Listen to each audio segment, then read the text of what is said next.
Kalau enggak, anu dari waktu 5 menit untuk raba-raba bukunya.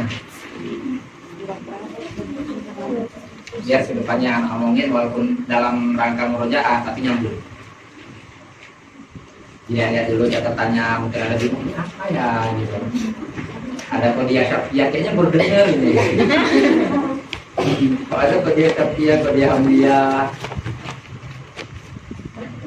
ada jins, ada fasal, ada kos.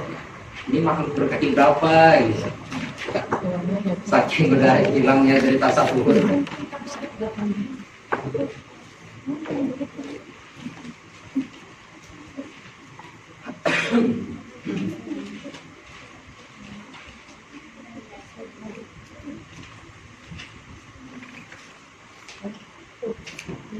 Walaupun di hari ini kita nggak mengaji pembahasan sekedar murojaah, tapi yang penting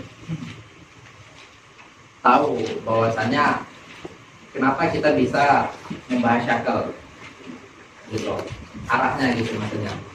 Yaitu mantik itu punya alur tersendiri, ilmu mantik itu punya alur tersendiri, punya konsep tersendiri. Dan terakhir kita membahas syakel, pertanyaan besarnya kenapa kok syakel?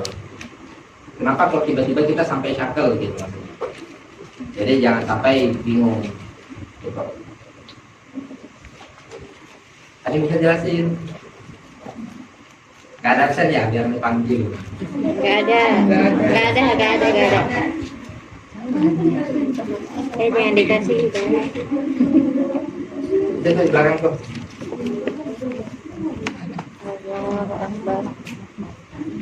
Udah nulis semua absennya? Ada yang belum nulis? Ada yang belum nulis?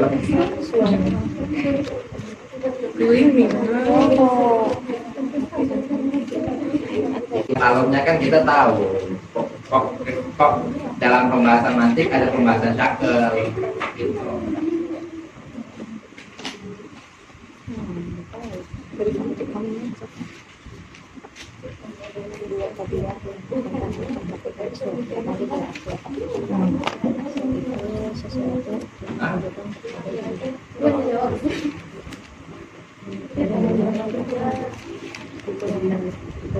Gak ada menyamanya temennya.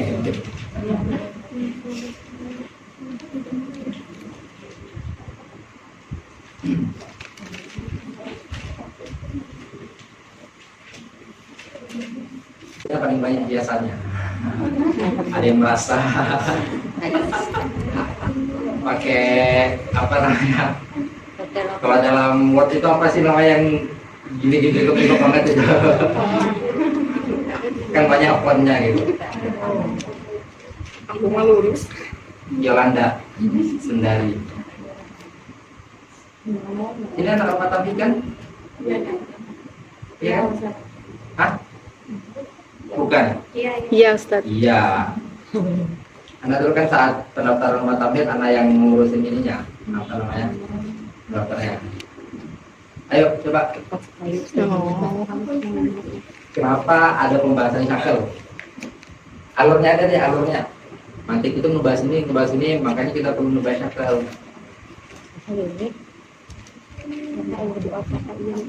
Bisa, bukan ada jawab. Gimana? Hah? Sebelum kita merojaah lebih lanjut nih. Contohnya kalau ada yang mau bantu.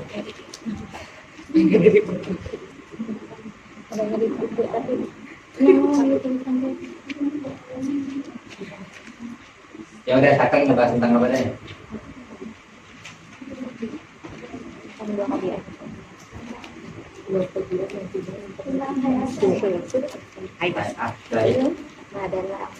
Maksudnya keadaan sesuatu hal.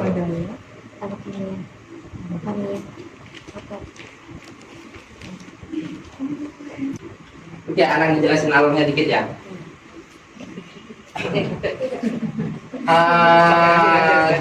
Di pembukaan kapan gitu ya? Udah lama banget ya. Kayaknya lupa, emang ada pembukaannya ya gitu. Saking nggak tahu kapan gitu. Kalau nggak salah bulan 2 ya dulu ya. Ini udah bulan 9. Ini bulan apa ya? 6 bulan yang lalu kita pembukaan, sekarang belum selesai. Ya, Bantu jawab sih kalau gitu maksudnya daripada sedih. enggak. Yang paling penting itu kalian memahami alurnya.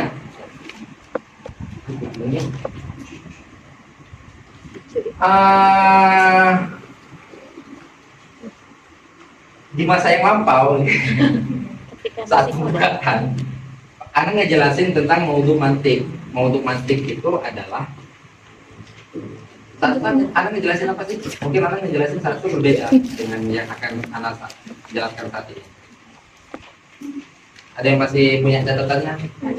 Gimana maudhunya? Aku kelihatan ya. Apa?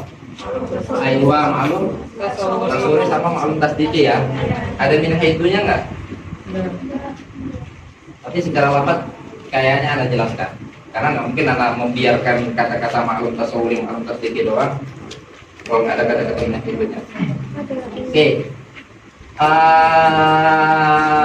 Secara umum pembahasan mantik itu ini pada mukadimah lagi gitu ya. Nggak apa biar kalian tahu alurnya. Secara umum pembahasan mantik itu mengutipnya ya. Al-Mahlum Tasawuri sama Al-Mahlum.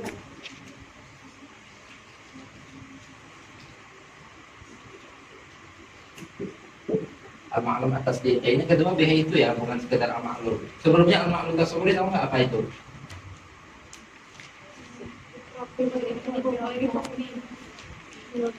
Aywa, itu Al-Ma'lum Tasawuri itu huwa dengan at-tasawwur. Tasawwur yang maksudnya kita udah mengidrok. Bahwasanya Ma'lum Tasawuri itu adalah sesuatu yang kita ketahui tapi masih dalam bentuk tasawur. Kita belum menghukumkannya dalam wakil. Wakil itu maksudnya dalam real. Itu namanya wakil. Al-Ma'lum atas DT itu adalah kita udah menghukumi, kita ketahui dan itu berbentuk tasdik. Tasdik dalam artian kita mengidroknya itu dalam wakil. Saat Anda mengatakan pulpen yang hitam dengan Anda menghukumi pulpen ini hitam, itu berbeda dua hal itu. Saat Anda hanya mengatakan pulpen yang hitam, itu Anda hanya baru mengidrok saja bahwasannya Anda mengatakan Anda tahu sesuatu yang bernama pulpen yang berwarna hitam, gitu aja. Tapi kalau Anda mengatakan pulpen ini hitam, itu Anda udah mengidrok hitam ke dalam pulpen, menghukumkan hitam itu adalah mahmul yang mahkumilah alaih, yang dia itu dihukumkan pada yang lain. Makanya itu namanya apa? Mahkum alaih, mahkimah alaih. Jadi mana dia itu dihukumkan ke atas yang lain, gitu. Nah, Anda menghukumkan hitam kepada pulpen, itu namanya Anda udah menghukumkan dalam wakil. Makanya dalam tasdik itu sendiri adalah idrok tasawur wuku' nisbah, karena udah mengukur nisbah antara apa? Nisbah antara hitam dan pulpen, gitu ya, dalam wakilnya. Nah, maklum itu semua, sesuatu yang Anda ketahui itu semua, itu namanya maklum. Terlepas dia itu Anda ketahui dalam bentuk tasawur atau Anda ketahui dalam bentuk tasdik. Oke. Mau untuk nanti maklum atas tasawuri sama maklum atas DP, apakah selesai sampai sini? Enggak, jawabannya. Kalau maklum atas tasawuri sama maklum atas DP itu banyak banget. Segala yang kita ketahui banyak hal kan. Saya ketahui ada yang namanya kipas, saya ketahui ada yang namanya meja, ada yang namanya karpet, ada yang namanya lantai, ada yang namanya dinding. Itu semua saya ketahui. Tapi apakah hanya dikarenakan semua itu saya ketahui lalu jadi mau mantik? Enggak. Jawabannya enggak. Makanya ada pembahasan, bahwasannya maklum atas tasawur itu min haitu apa? Min haitu maklum ini mengantarkan kita kepada sesuatu yang kita tidak ketahui. Itu baru dinamakan dengan maudhu mantik.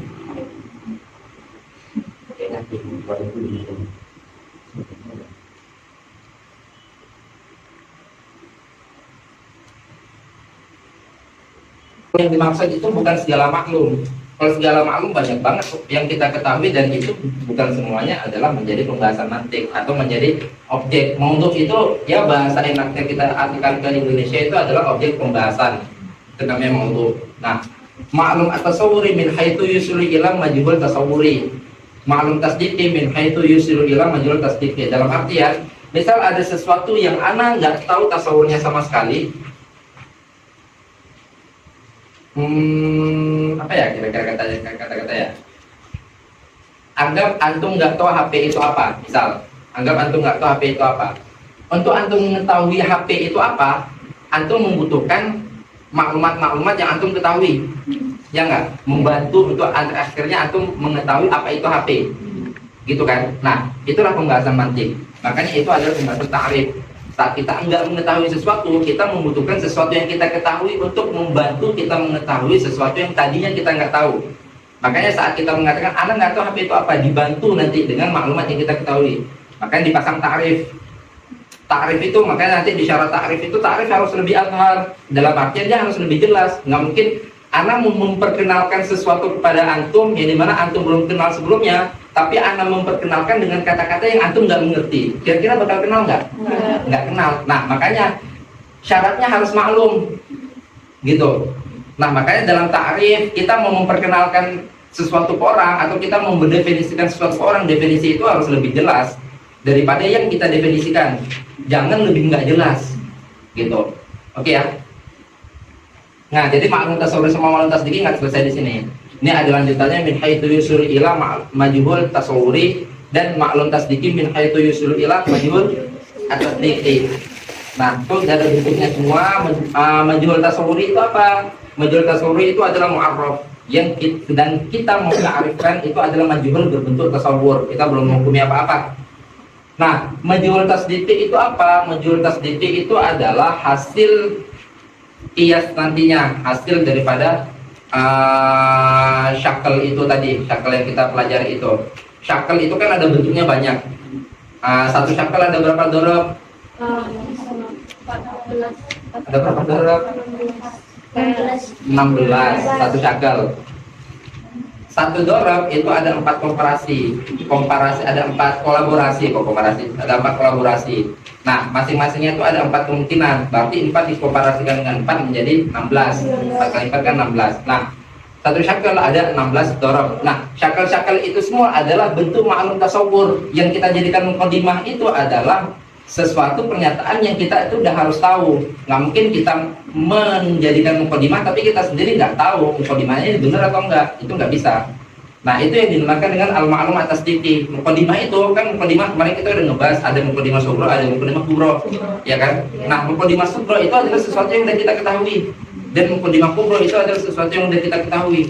Nah, dua sesuatu yang udah kita ketahui ini kita gunakan untuk mengetahui sesuatu yang tidak kita ketahui. Sesuatu yang tidak ketahui ini adalah natijah dari mukadimah atau natijah dari syakal yang ada. Paham sampai sini ya? Nah, ini adalah bentuk tasdiki. Kenapa tasdiki? Karena mukadimah itu adalah bentuk penghukuman. Saat Anda mengatakan semua pulpen merah, semua yang merah ini, misalnya seperti itu. Nah, itu adalah bentuk penghukuman. Dan hasilnya nanti juga berbentuk penghukuman juga. Makanya arti ma'lum tasdiqi itu min haitsu yusru ila majhul tasdiqi. Majhul tasdiqi itu dalam artian natijah dalam qiyas itu adalah majhul sebelumnya. Sebelum kita akhirnya mengetahui natijahnya apa, natijah itu berbentuk majhul. Paham ya? Sampai sini ada pertanyaan?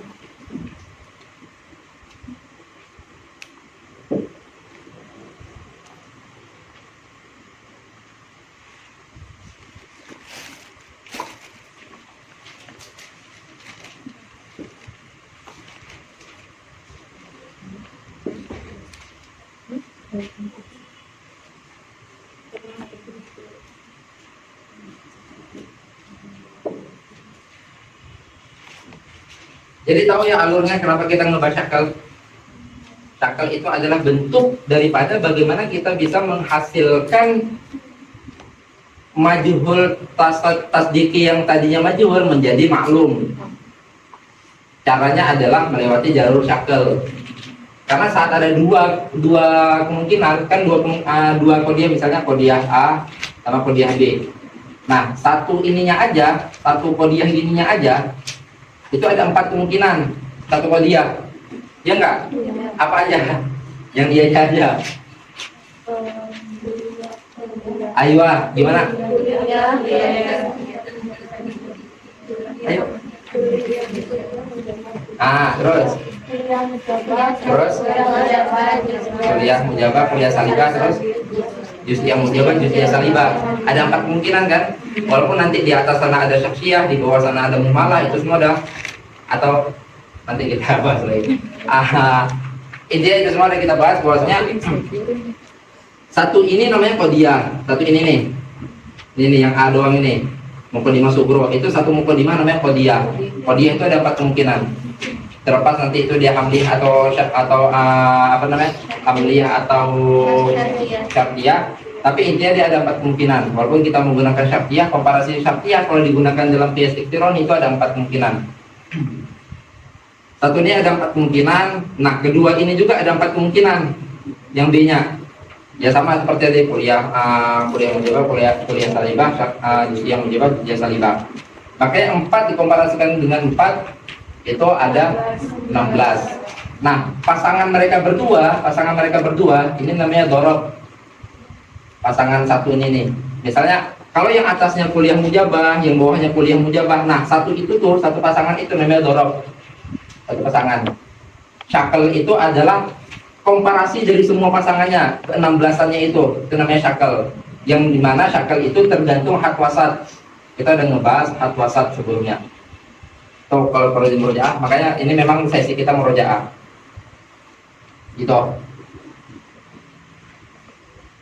Kenapa dikatakan ada syakel 1, syakel 2? Syakel itu adalah tergantung dari bentuk had wasatnya berada di mana. Ima di sini. Berarti ada berapa kemungkinan? 4. Makanya syakel itu ada 4. Karena tergantung posisi had wasatnya. Di keempat ini, di komparasi 4 ini, dua ini kemungkinannya hanya ada 4 kemungkinan. Makanya syakel itu cuma ada 4 kemungkinan. Gitu. Dan dorob itu ada berapa?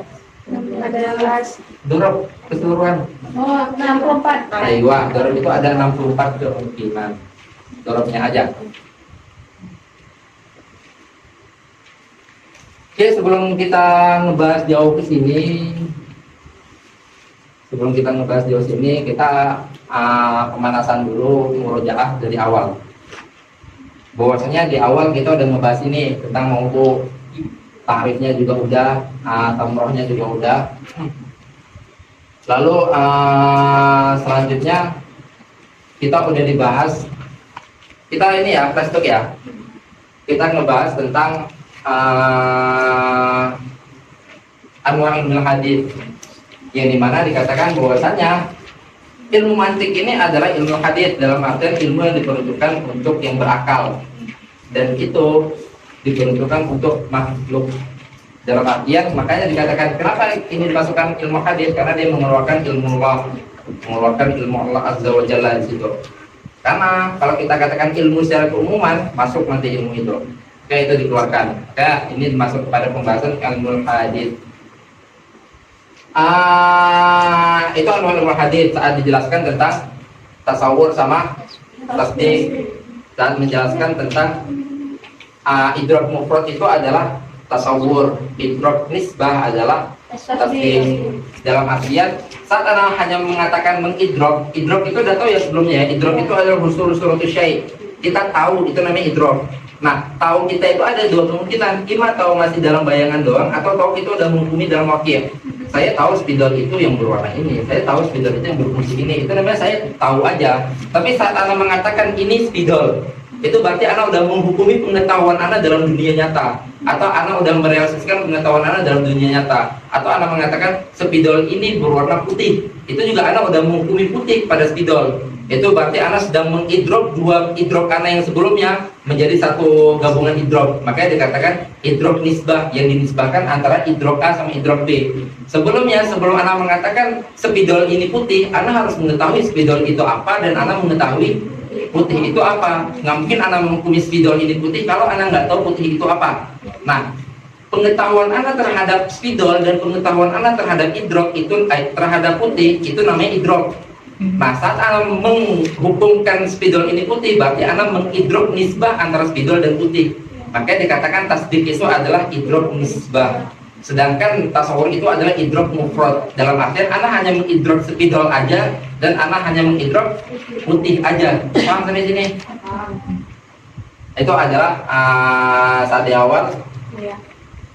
Saat di awal apa baiknya? Idrak mufradin tasawwur qadim pada nisbati juga bikin musim. Maka di mil awal itu kita udah ngebahas tentang asbab taqaddum, itu bisa dimurojaah.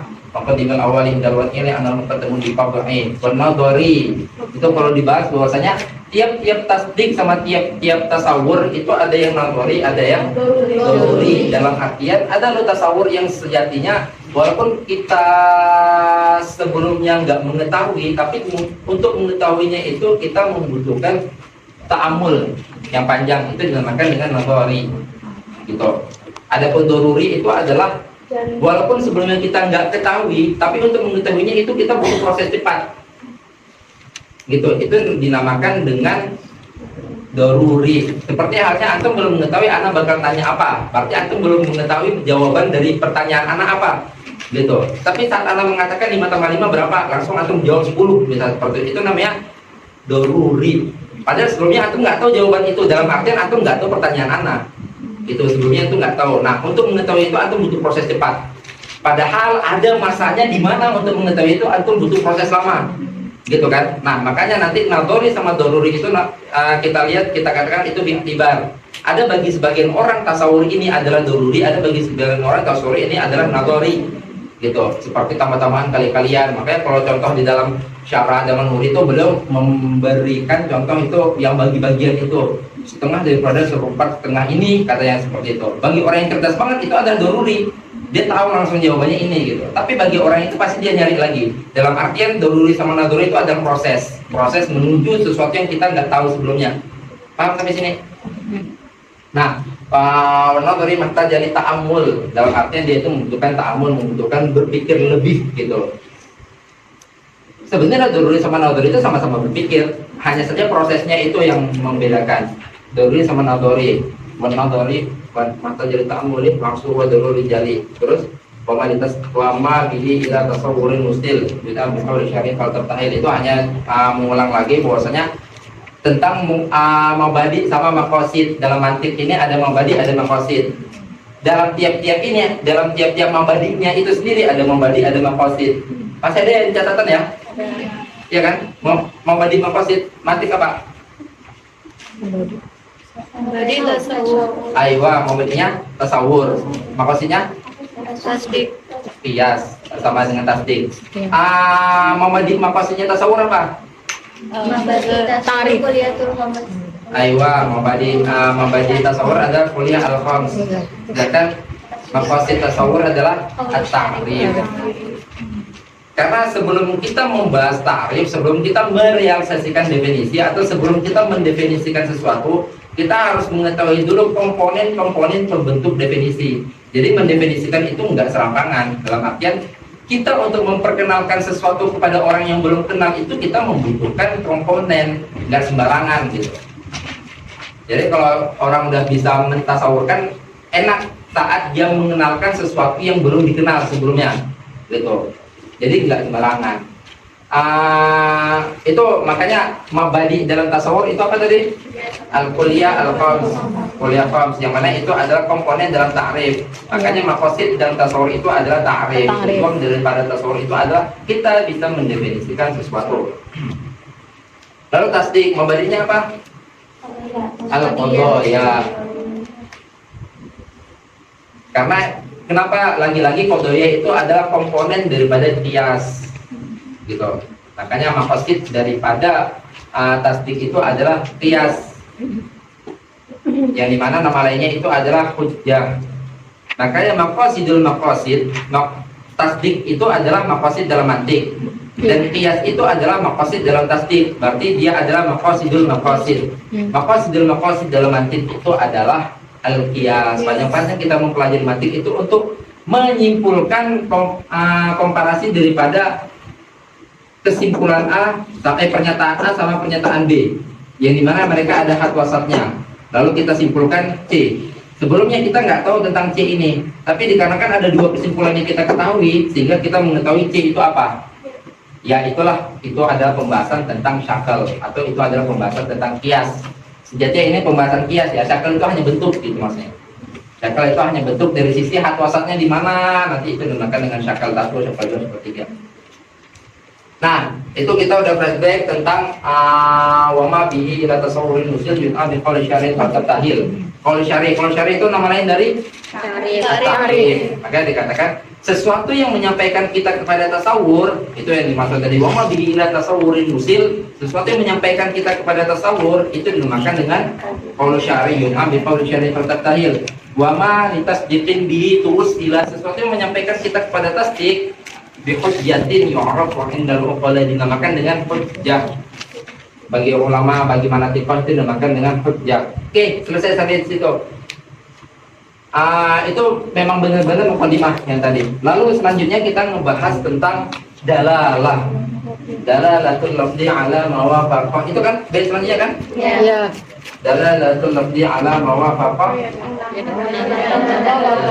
Dalalatul mutabaqah. Nah, kenapa kita membahas dalalah? Dikarenakan untuk membentuk ta'rif, kan maklum tasawuri ini kita bisa mengetahui sesuatu itu dikarenakan kita tahu definisinya apa, gitu. Kita tahu definisinya apa, paham ya? Kita tahu definisinya apa. Nah, untuk membentuk definisi sesuatu yang kita nggak tahu, yang menjual tasawurinya, yang paling mudah itu adalah menggunakan lafaz.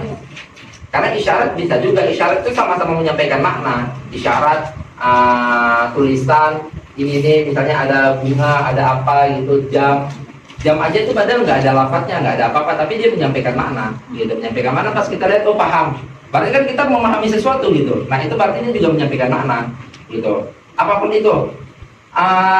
Tapi di antara itu semua, di antara semua wasilah yang menyampaikan makna, yang paling mencakup, yang paling mudah, yang paling enak didengarkan itu adalah lafaz. Kita bisa menggunakan lafaz apapun untuk mana apapun, makanya yang digunakan adalah lafaz. Tapi pembahasan lafaz dibelakangkan dari dalalah. Yang sebelum kita bahas lafaz, kita bahas tentang penyampaian antara lafaz menuju makna itu namanya dalalah. Ana menggunakan lafaz, misalnya kata-kata pulpen. Ana menggunakan lafaz yang terdiri dari huruf B, huruf U, huruf L, huruf P, huruf E, huruf N. Gabungan dari ini. Nah, kan lafaz ini lafaz ya. Lafaz ini menyampaikan suatu makna. Gitu, menyampaikan suatu makna, yaitu sesuatu yang berbentuk ini, berbentuk ini, berbentuk ini. Itu adalah makna yang tersimpan di dalam lafaz ini nih. Paham ya? Nah, nanti hubungan antara lafaz menuju maknanya tuh, kan tadi lafaz ini menuju kepada makna tuh. Nah, bagaimana kita sampai kepada makna itu, ada prosesnya. Imma kita menghendaki keseluruhan maknanya, atau kita menghendaki sebagian maknanya, atau kita sejatinya nggak menghendaki maknanya, tapi kita menghendaki sesuatu yang melazimi makna. Makanya itu dibahas tentang dalalah.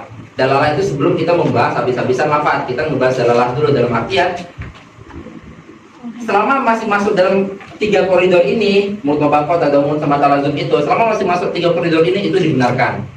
Maka nanti yang paling pelik itu, yang paling rumit itu pembahasan talazum, karena talazum itu adalah sesuatu di luar makna. Tapi dia harus melazimi makna. Lazim yang seperti apa? Makanya itu nanti dibahas. Enggak sembarangan lazim. Kalau sembarangan lazim kita bisa mendatangkan kelaziman apapun itu.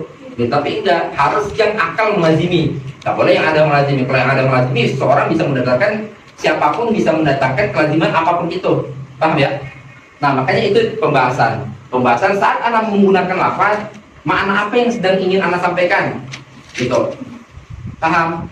Misal Anda mengatakan pulpen, tapi yang Anda maksud adalah penanya aja. Padahal Anda katakan pulpen, tapi yang Anda maksud penanya aja. Sedangkan pena itu bagian dari pulpen. Padahal keseluruhan pulpen itu ya ada penanya, ada tempatnya, ada tutupnya, itu keseluruhan dari pulpen. Keseluruhan makna pulpen ya maksudnya ya.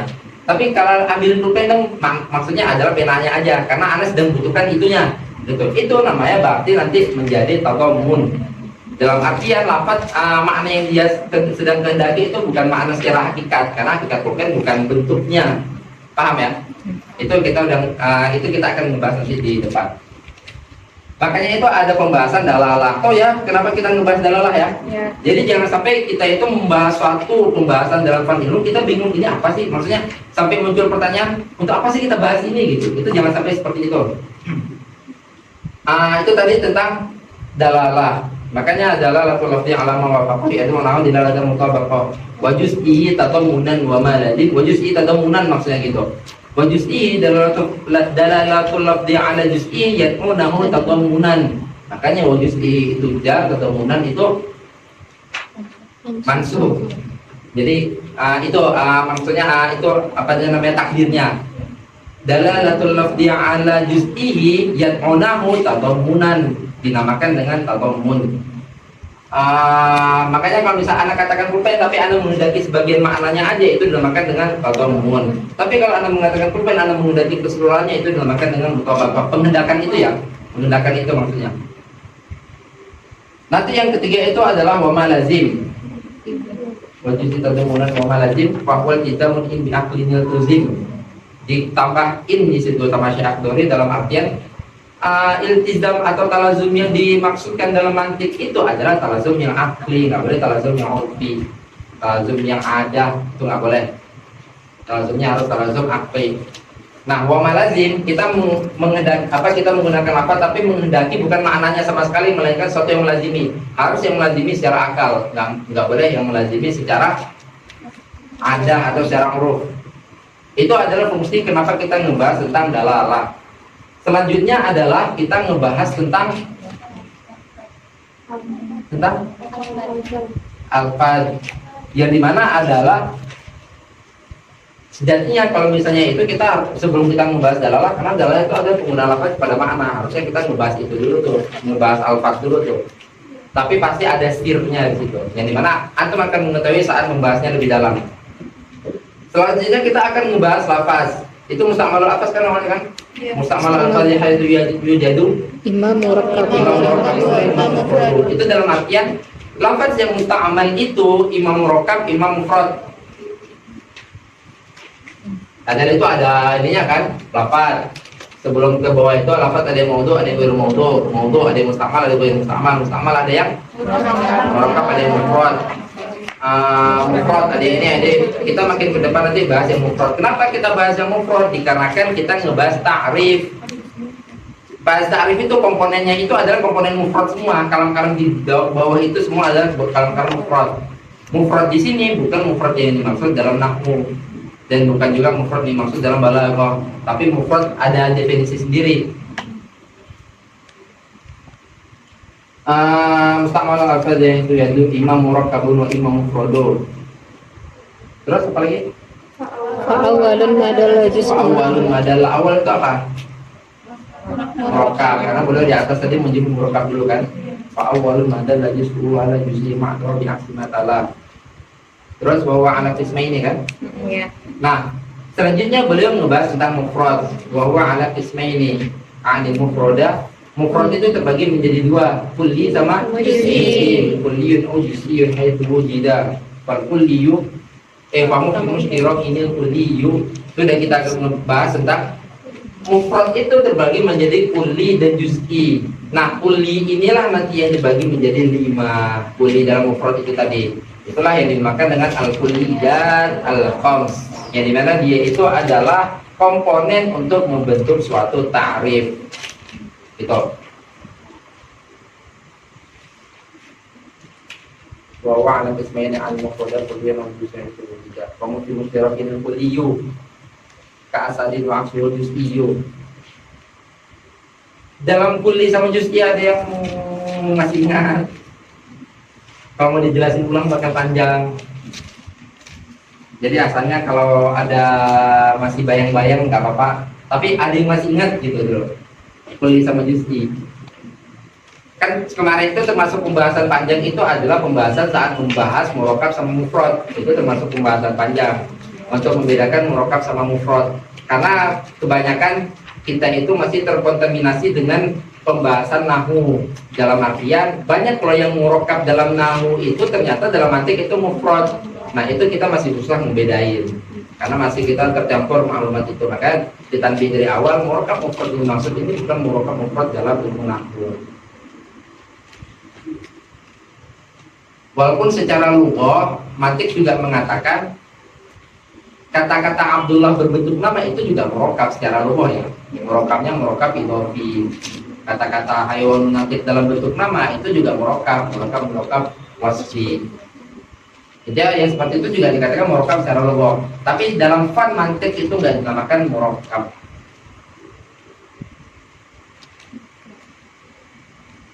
Itu termasuk pembahasan panjang saat murakkab sama mufrad.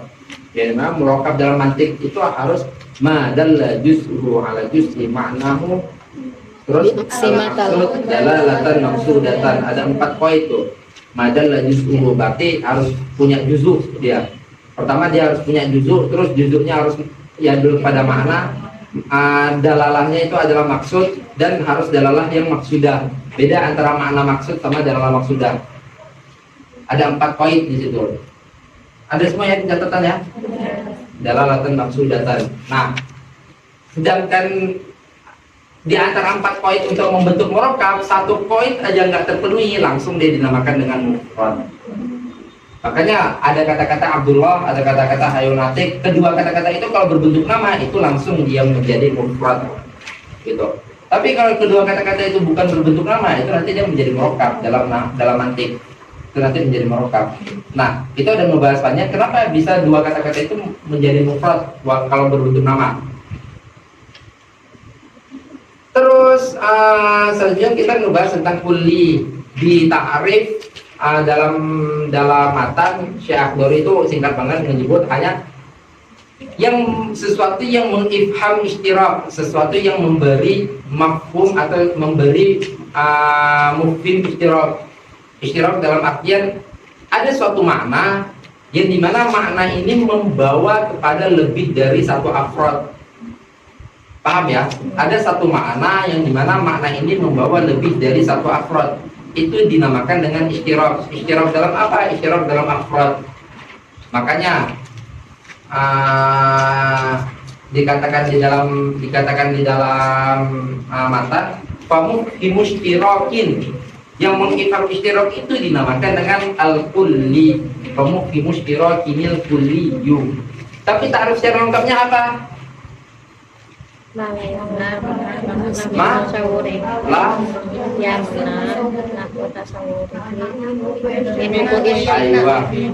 yamna'u nafsu tasawwurihi min ru'yil kafihi. Di pembahasan lebih lanjut antum akan mengetahui kenapa harus ada kata-kata nafsu. Padahal bisa aja ma la yamna'u tasawwuruhu min ru'yil kafihi. Bisa aja seperti, tapi kenapa harus kata-kata nafsu? Itu di pembahasan lebih lanjut antum akan mengetahui itu. Maksudnya kalau antum membahas syarahnya lebih lanjut atau tergantung siapa menjelaskannya, itu ada pembahasan kenapa harus nafsu. Malah yang karena dalam syarah ini juga kalau nggak salah malah yang tasawwur aja disebutnya. Maksudnya tasawwur ma'nahu gitu. Malah yang tasawwur ma'nahu itu kafi, ada kata-kata nafsunya. Intinya secara lengkapnya adalah ma la yamna nafsu tasawwurihi min syirkah fihi. Dalam artian ada satu makna yang dimana maknanya ini memberi atau mengantarkan kepada afrod lebih daripada satu afrod. Itu dinamakan dengan kulli. Terlepas nanti afrodnya lebih satu atau enggak ya dalam waqi'ah. Tapi dari yang dilihat adalah dari sisi makna. Bisa ada suatu makna, wah makna ini membawa lebih dari satu afrod nih. Itu dinamakan kulli. Walaupun nanti dalam waqi afrodnya itu cuma satu. Jangankan yang cuma satu, hatta yang nggak ada afrodnya sekalipun, selama dia memiliki makna yang dimana kalau misal ada afrod dia lebih dari satu, gitu. Itu dinamakan dengan kulli. Jadi jangan terjebak dengan afrodnya. Makanya kadang banyak yang terjebak dengan afrodnya. Seperti saat diberi contoh di situ, yang afrodnya satu apa? Asyams misalnya. Syams iya dalam dunia waqi matahari itu satu. Tapi dia punya makna yang dimana maknanya itu sejatinya bisa mengantarkan banyak afrod. Paham sampai sini? Gitu. Nah, makanya jangan sampai terjebak dengan yang afrodnya hanya satu, bahkan yang tidak ada afrodnya sekalipun itu bisa dinamakan kulli selama dia mengantarkan banyak afrod. Selama misal kalau ada afrodnya dia mengantarkan banyak afrod. Gitu. Makanya nanti yang nggak ada afrod itu imam mustahil wujud, imam imkanil wujud kan? Dan kita bahas kan? Gitu. Ada yang mustahil wujud, ada yang imkanil wujud. Makanya seperti misalnya apa sih yang nggak ada afrodnya, yang hewan-hewan mitologi itu misalnya Pegasus gitu kan. Nah Pegasus itu punya makna misal kita katakan Pegasus itu adalah nggak ada nih afrodnya satu pun nggak ada gitu. Pegasus itu adalah dia kuda mengikuti makna kuda tapi bersayap. Nah, dengan makna seperti itu dia bisa mengantarkan banyak afrod, bisa mendatangkan banyak afrod, tapi afrodnya nggak ada kan di dunia nyata kan. Nah, itu juga dinamakan kulli karena dia punya makna yang maknanya mengantarkan banyak afrod. Itu dinamakan dengan kulli walaupun afrodnya nggak ada. Makanya jangan terkecoh dengan yang afrodnya satu, yang afrodnya nggak ada aja dinamakan dengan kulli kalau maknanya itu membawa kepada banyak afrod. Selanjutnya kita ngebahas tentang juz'i. Juz'i itu kebalikan kulli. Wa aksuhu langsung dikatakan. Ma yang nafsu tasawuri memiliki syirkafi.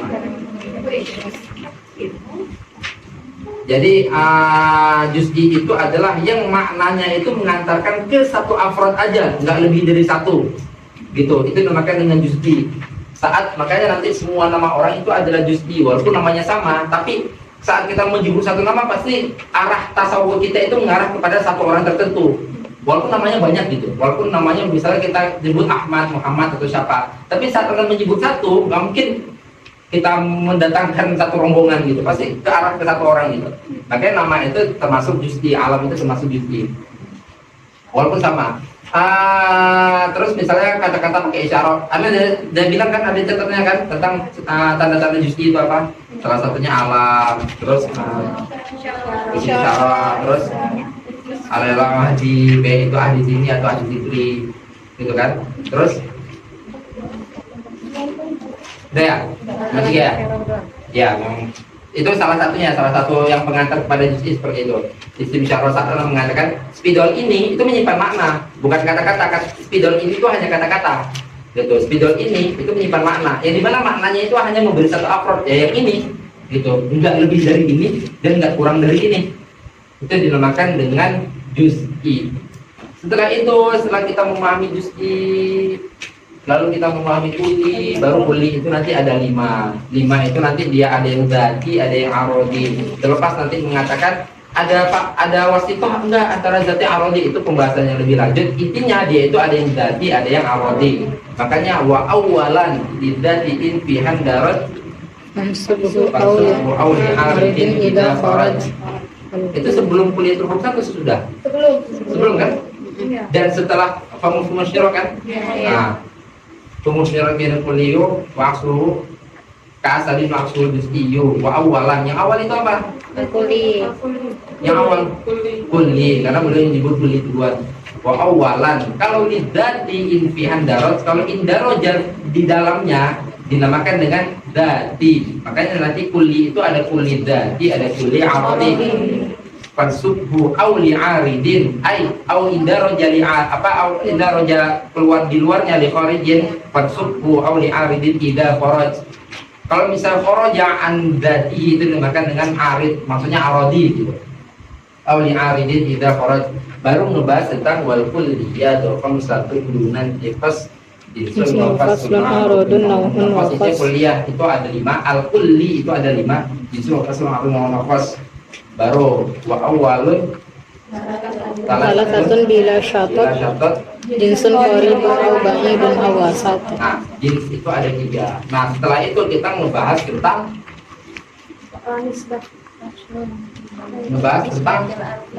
Faslun fi bayan nisbatul alfazil al ma'ani. Nisbatul alfazil ma'ani. Lafaz itu mengantarkan kita kepada makna. Itu nanti ada nisbahnya. Nah, itu hanya masalah klasifikasi doang.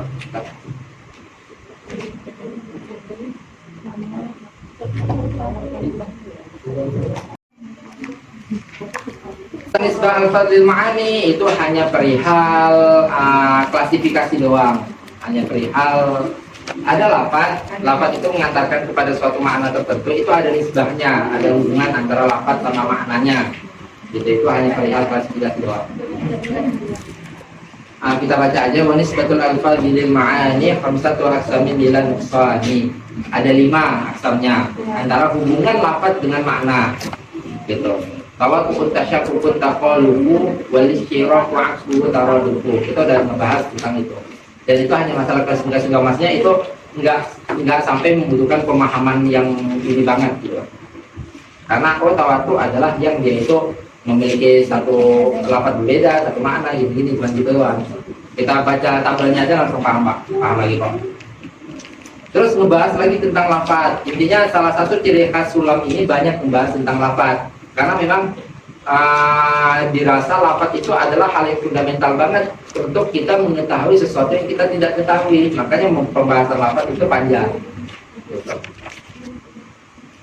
Padahal di kitab-kitab lain, di kitab-kitab mantik lain, misal untuk yang setara dengan sulam seperti Isabudi atau katasnya nanti seperti tahdid, itu pembahasan lafaz nggak terlalu disekatkan.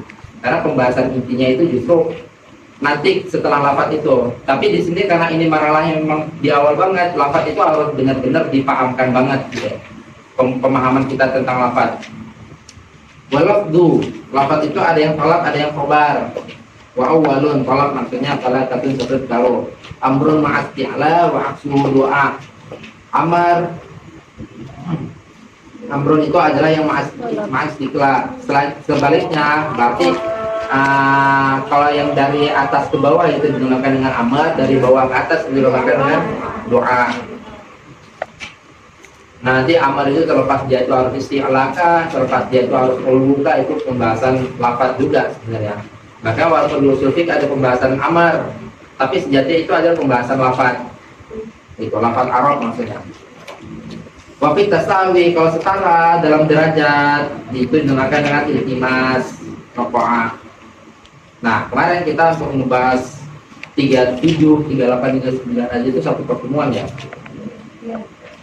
Karena itu memang panjang banget dan itu sangat fundamental banget pembahasan ini. Al-kullu hukmuna 'alal majmu', itu udah kita ngebahas ya. Ada yang kurang jelas nggak kira-kira di pembahasan ini? Atau memang nggak jelas sama sekali lagi? Soalnya memang ngebingungin banget pembahasannya. Bahkan ya.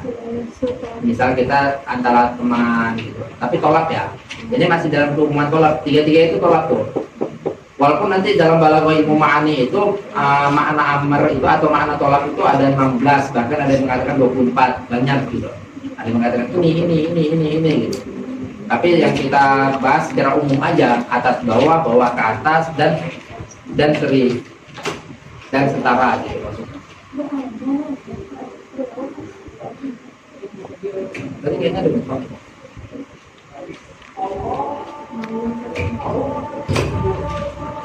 Beragam dulu.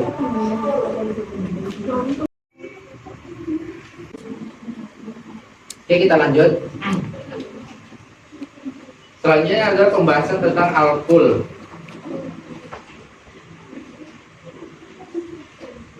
Al-kul itu adalah penghukuman secara majmu', dalam artian apa ta'arif secara lengkapnya yang Anda kasih?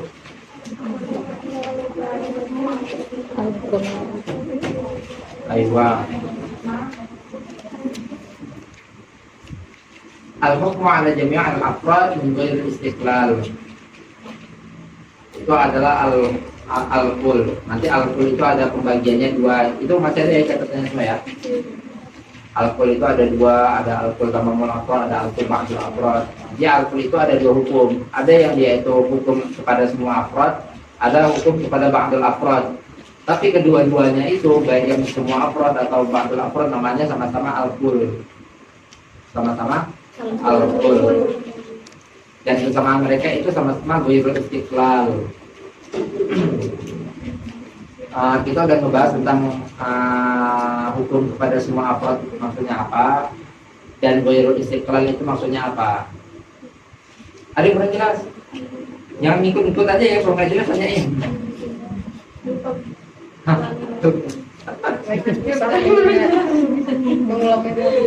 Iya makanya harus ditanya gitu. Maksud istiqlal itu apa gitu misalnya. Jangan ikut alur aja. Kalau kita sini nggak ngerti gitu, tanyain aja. Termasuk yang udah lewat tadi, nggak apa-apa kalau misal tadi waktu udah lewat tadi yang kurang jelas, tanyain aja. Tadi misalnya di murokkab itu apa, misalnya di mufrad itu apa. Kalau misalnya ada yang nggak jelas, tanyain aja. Jangan ikut alur, jangan ikut. Karena kan cuma murojaah aja, tapi kan terlepas jelas atau nggak jelasnya atau kembali atau nggak kembalinya pemahaman kan diantum semua. Makanya kalau ada jelas, wah ini apa ya, misalnya kan ada catatan ya, ini gimana ya maksudnya, tanyain aja ya. Oke, Tadi di mana? Istiqlal. Istiqlal itu arti letternya apa? Terpisah. Istaqalla itu artinya terpisah. Maka istiqlal itu diartikan dalam bahasa Indonesia itu apa biasanya? Merdeka kan? Gitu kan? Nah, karena merdeka itu artinya terbebas. Gitu. Hakikat dari kemerdekaan itu adalah keterbebasan dalam kebelengguan. Itu dinamakan dengan merdeka. Makanya istiqlal itu artinya merdeka. Padahal arti secara terlak itu adalah terpisah. Terlepas, terpisah itu kan istaqalla sebagai istakil. Terus ada kata-kata ghairul istiqlal. Istiqlal dalam artian apa? Istiqlal dalam artian afrod, tidak terpisah. Tidak terpisah berarti bersama. Tidak terpisah berarti bergabung. Nah, al-hukmu ala jami'il afrod min ghairil istiqlal dalam artian afrodnya menyeluruh ke semuanya, dan afrodnya itu harus secara bersamaan, enggak satu persatu afrod kena, tapi secara bersamaan. Itu dinamakan al-hukmu ala jami'il afrod bil istiqlal. Itu yang dimaksud dengan istiqlal ya. Istiqlal itu berarti saat afrodnya semuanya ada bersamaan, dia dikenai hukum. Tapi saat afrodnya sendiri-sendiri, dia nggak dikenai hukum. Gitu. Itu yang dinamakan dengan istiqlal. Contohnya Contoh di sini apa? ayat milu arsy. Nah, itu saat kita mengetahui bahwasanya malaikat hamalatul arasy itu ada berapa? Ada berapa? Ada 8. Iya ya, 8 ya. Kita ketahui 8 itu dari mana? Makanya kita harus mengetahui maklumat yang lain, sehingga kita ketahui di sisi lain, kita ketahui keseluruhan daripada malaikat pengangkat arsy itu ada 8. Kita ketahui dari hadis Nabi menjelaskan, malaikat ada segini-segini, ada malaikat yang tugasnya ini, ada tugasnya ini. Yang tugasnya mengangkat arsy itu ada 8. Nabi yang mengatakan. Lalu keluar ayat mengatakan, dan yang mengangkat arsy itu ada 8 malaikat. Berarti kita menangkap bahwasanya, wah berarti keseluruhan yang disebut nih. Karena di sisi lain kita mengetahui itu adalah keseluruhan, gitu. Itu adalah jalan kita mengetahui, oh ternyata ini adalah seluruh, full maksudnya ya, jami'.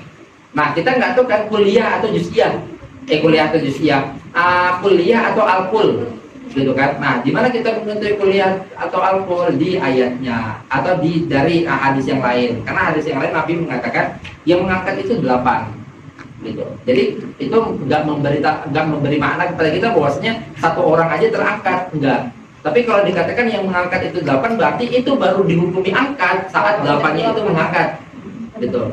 Makanya ini kita sedang menghukumkan alhamdulillah kepada tamaniyah, kepada 8 afrodnya, alhamdulillah kepada 8 afrodnya, gitu. Makanya hamdulillah itu baru dihukumi kepada afrodnya saat afrodnya ada semuanya, ada ke-8-8-nya. Makanya contohnya ini. Kemarin kan anak kasih contoh dekat ya, contoh dekat saat apa ya? Oh itu yang ba'du kalau nggak salah. Yang ngangkat papan tulis itu misal yang ba'du. Keseluruhannya misal anggota di sini keseluruhannya ada 40 misal. Nah untuk ngangkat ini dia harus 10 orang. Kalau satu orang aja nggak terangkat, minimal harus 10 orang gitu. Satu orang nggak terangkat, 2 orang nggak terangkat, 9 orang juga nggak terangkat. Nanti saat 10 orang itu mengangkat, dia baru terangkat. Nah 10 orang itu harus bergabung, tapi 10 orang ini adalah sebagian dari 40 dalam keseluruhan. Paham ya? Nah, itu dinamakan dengan al-hukmu ala ba'dil afrad, tapi tetap ghairul istiqlal. Afrad ba'dunya ini tadi maksudnya, bukan afrad keseluruhan. Afrad ba'dunya. Ya ibaratnya kalau misal kita mau kasih contoh dekat, misal yang ikut daurah itu hanya 10 orang. Misal, keseluruhannya ikut daurah itu hanya 10 orang. Dan untuk mengangkat papan tulis itu harus 10 orang, karena 9 orang belum terangkat, karena berat misal gitu. 9 orang belum terangkat, 8 orang belum terangkat, 10 orang baru terangkat. Nah itu juga al-hukmu ala kullil afrad, jadi ala jamil afrad. Afrad yang ikut daurah ya maksudnya. Itu bisa juga dibawa contoh itu. Sama-sama menjadi istiqlal. Dalam artian hukum itu baru jatuh kepada afrad saat afradnya itu ada semua. Saat masih satu orang doang yang melakukannya, dia itu belum jatuh hukumnya. Karena memang belum wakil hukumnya itu tadi. Selanjutnya kuliah sama juz'iyah itu gampang. Kuliah sama juz'iyah itu karena dalam artian ma'al istiqlal, satu persatu kena semua, baik dia itu berbarengan melakukannya atau sendiri-sendiri gitu. Saat dalam mengatakan Anda menghukumi semua anggota Doro itu menulis gitu. Terlepas nulisnya barengan atau satu persatu itu intinya semua mereka itu dikenai hukum menulis gitu. Terlepas lagi bareng nulis atau enggak nulis gitu. Tapi masing-masingnya itu nulis gitu. Enggak harus semua nulis dulu baru dihukumi wah mereka nulis gitu. Enggak. Paham ya sebenarnya ya? Begitu ya yang ala tadi yang Istiqlal paham. Begitu juga yang juz'iyah itu gampang. Terus kita kemarin yang agak ribetnya itu saat membahas tentang klasifikasi bahwasanya al-kul itu ada dua, ada ala jami, ada ala ba'di. Ala jami itu namanya al-kul juga, ala ba'di namanya al-kul. Sedangkan yang disebut di sini hanya satu, al-kul hukmuna ala majmu' itu mencakup yang dia itu ala jami atau ala ba'di, majmu' itu. Intinya majmu' itu hanya memberi makna ghairul istiqlal, majmu' dalam kata-kata di matan. Nah itu berarti kita harus memisahkan, al-kul ada dua. Maka anak kemarin membahasakan al-kul tamamul afrad sama ba'dul afrad. Nah selanjutnya ada al-kulliyah sama al-juz'iyah. Al-kulliyah sama al-juz'iyah. Di matan itu dipisahkan. Wa itu malikul fardin hukimah, setiap afrad kena hukumnya maka dinamakan dengan kulliyah. Adapun kalau misalnya sebagian yang kena afrodnya dinamakan dengan juz'iyah. Selesai dari situ lalu dibahas tentang wal juz'u, itu adalah pembahasan terpisah dari 2,5 bait sebelumnya. Wal juz'u ma'rifatuhul jaliyah, bahkan dikatakan wal juz'u itu adalah yang ma'rifahnya itu udah jelas, jali itu kan artinya jelas. Itu dikatakan bahwasanya al juz'u di sini bukan muqabil al-kul yang di atas tadi. Itu maka Anda pisahkan al juz'u di sini adalah yang secara dia itu makna hakikat lugawi. Ada menjelaskan itu enggak tuh? Ada ya? Hakikat lugawi yang bukan istilahi gitu. Adapun hakikat lugawi al-kul itu apa ya? Al-mahiyah al-muraqabah itu hakikat lugawinya. Saat dikatakan al-kul itu makna lugawinya apa? Al-mahiyah al-muraqabah, bukan al-hukmu ala jami' al-afrad ghairi istiqlal, bukan itu adalah istilahi gitu. Nah, al-kul itu makna lugawinya adalah al-mahiyah al-muraqabah. Sedangkan al-juz makna lugawinya adalah ma tarakaba minhu wa min ghairihi al-kullun atau kullun, itu adalah hakikat lugawinya. Kalau dibawa makna selain itu dinamakan dengan majaz secara lughah, tapi secara istilahnya itu nanti menjadi hakikat. Paham itu? Itu sama persis saat pembahasan di awal-awal kitab Waraqat. Jadi saat membahas tentang majaz sama hakikat. Majaz itu ada 3, hakikat ada 3. Hakikat itu ada urfi, ada lughawi, ada ada syar'i, ada urfi, ada lughawi, hakikat. Kalau dibawa kepada selain itu dinamakan dengan majaz, baik dia itu majaz urfi, majaz lughawi, majaz syar'i. Itu sama pembahasannya persis. Ada yang kurang jelas di pembahasan al-kul? Gimana? Udah kembali belum bayang-bayang yang udah hilang tadinya? Atau masih belum kembali, masih kabur? Ya gimana ya kaburnya? Coba. Yap. Mau dijelasin lagi yang ganti sama Riki. Ganti sama Roji. Oke. Terus?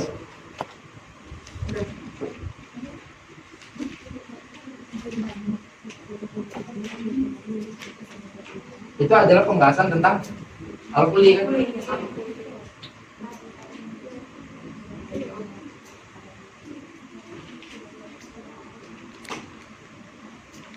Pembahasan tentang al-kuliyat.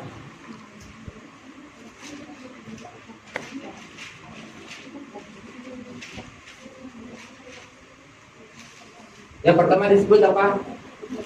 Al-jins. Al-jins.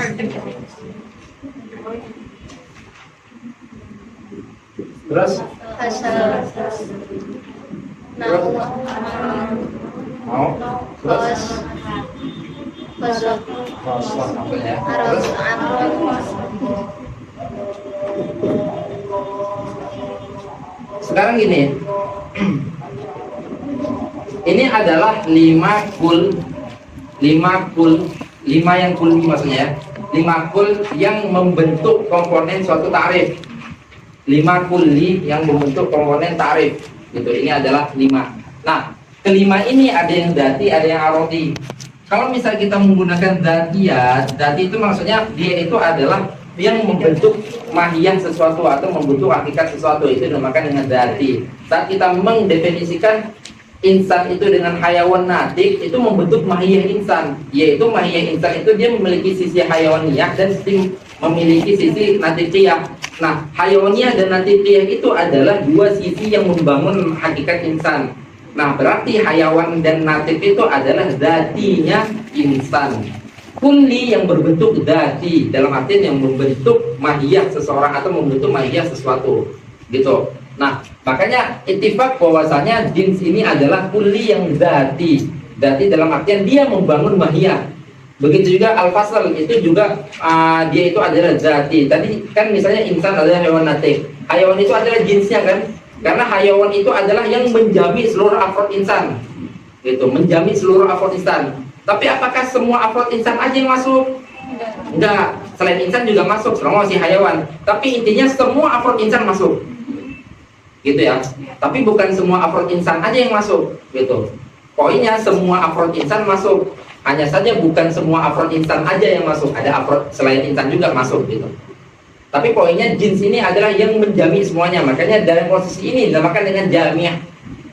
Fasal ini adalah yang mengasingkan insan doang dan mengeluarkan selain insan, gitu. Mengeluarkan ini dinamakan dengan mani', mengeluarkan afrod selain insan. Nah, makanya didatangkan mahiyah insan atau sesuatu yang hanya ada pada insan dan itu senantiasa ada pada insan, itu dinamakan dengan dzatinya insan, gitu. Nah, ini kedua ini dinamakan dengan dzati.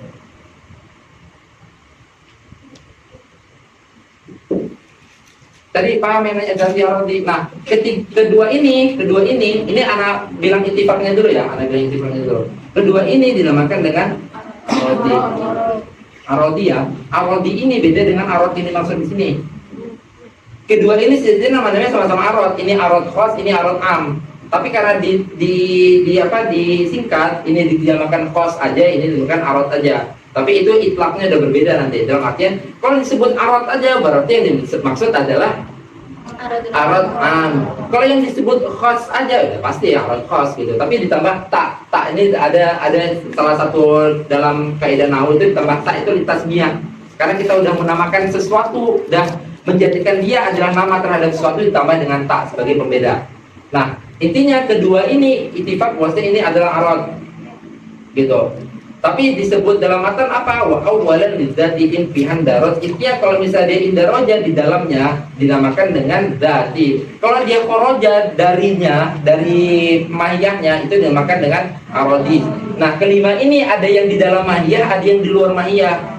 Gitu, makanya nanti khosoh ini bukan dalam mahiyahnya insan, tapi dia tuh ada sama insan aja. Malah dia ada sama insan aja, tetapi dia nggak selalu ada, nggak senantiasa ada. Beda dengan keberakalannya seorang manusia, gitu. Paham ya? Itu dinamakan dengan dzati sama arodi. Nanti perbedaan ada di nau. Ada yang memasukkan nau ini kepada dzati, ada yang memasukkan nau ini kepada arodi, ada yang memasukkan nau ini terhadap wasitoh. Itu nanti pembahasan di dalam kalau antum membahas lebih dalam syarahnya. Makanya yang ittifaqnya bahwasanya dua ini adalah dzati, dua ini adalah arodi, terlepas nanti nau ini apa. Itu intinya dzati adalah yang di dalam mahiyah dan arodi adalah yang di luar mahiyah. Di luar mahiyah dalam artian kalau kita menggunakan ta'rif dengan ini dia enggak memunculkan mahiyah. Gitu, enggak memunculkan mahiyah. Makanya ta'rif yang menggunakan ini dinamakan dengan ta'rif rosam karena dia enggak mendatangkan dzatiyatnya. Adapun ta'rif yang dikatakan dengan al-had yaitu ta'rif yang menggunakan dzatiyatnya, yaitu yang menggunakan jinsnya, bahkan menggunakan fasalnya. Bahkan nanti yang membedakan antara had tam dan had nakis padahal kedua-duanya sama-sama menggunakan dzatiyat. Hanya saja perbedaannya had tam menggunakan dzatiyatnya secara keseluruhan, had nakis menggunakan had dzatiyat sebagiannya aja. Gitu. Makanya kalau misalnya ta'rif hanya fasalnya doang, insan itu apa? An-natiq itu ta'rif bil had juga karena dia mendatangkan mahiyah dengan artian mendatangkan dzatiyah, tapi enggak mendatangkan keseluruhan dzatiyatnya. Maka dia masih dikatakan had tapi nakis. Tapi kalau kita katakan al-hayawan an-natiq itu dia berarti memunculkan dzatiyatnya keseluruhan. Makanya hadnya adalah had yang tam. Nah, tapi kalau ta'rif kita menggunakan ini, dia itu nanti menjadi rasam karena dia menggunakan alatnya, arodinya. Ada yang kurang jelas?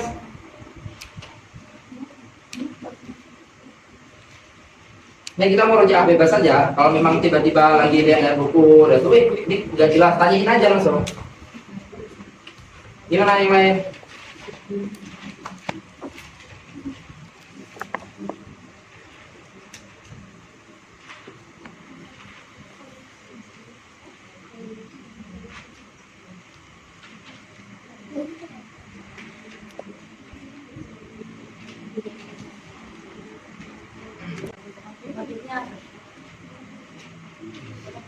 Maksud iltizamnya atau maksud Bagian dari bilangnya. ya. Bagian dari Oke.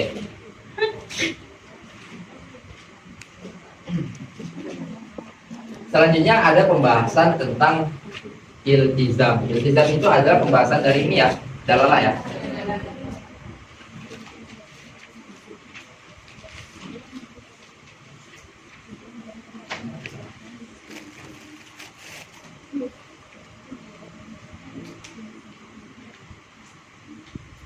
Intinya tahu bahwasanya dia itu maksud pembahasan dari yang mana.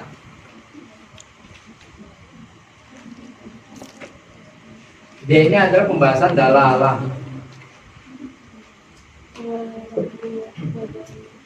Dalalah ini ada yang mutabaqah,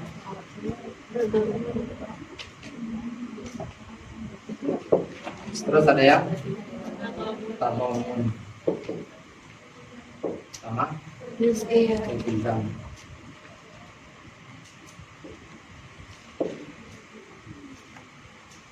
Sebelumnya yang bertanya mutabaqah paham? Karena iltizam adalah akar daripada pemahaman terhadap mutabaqah dan tadammun. Gimana?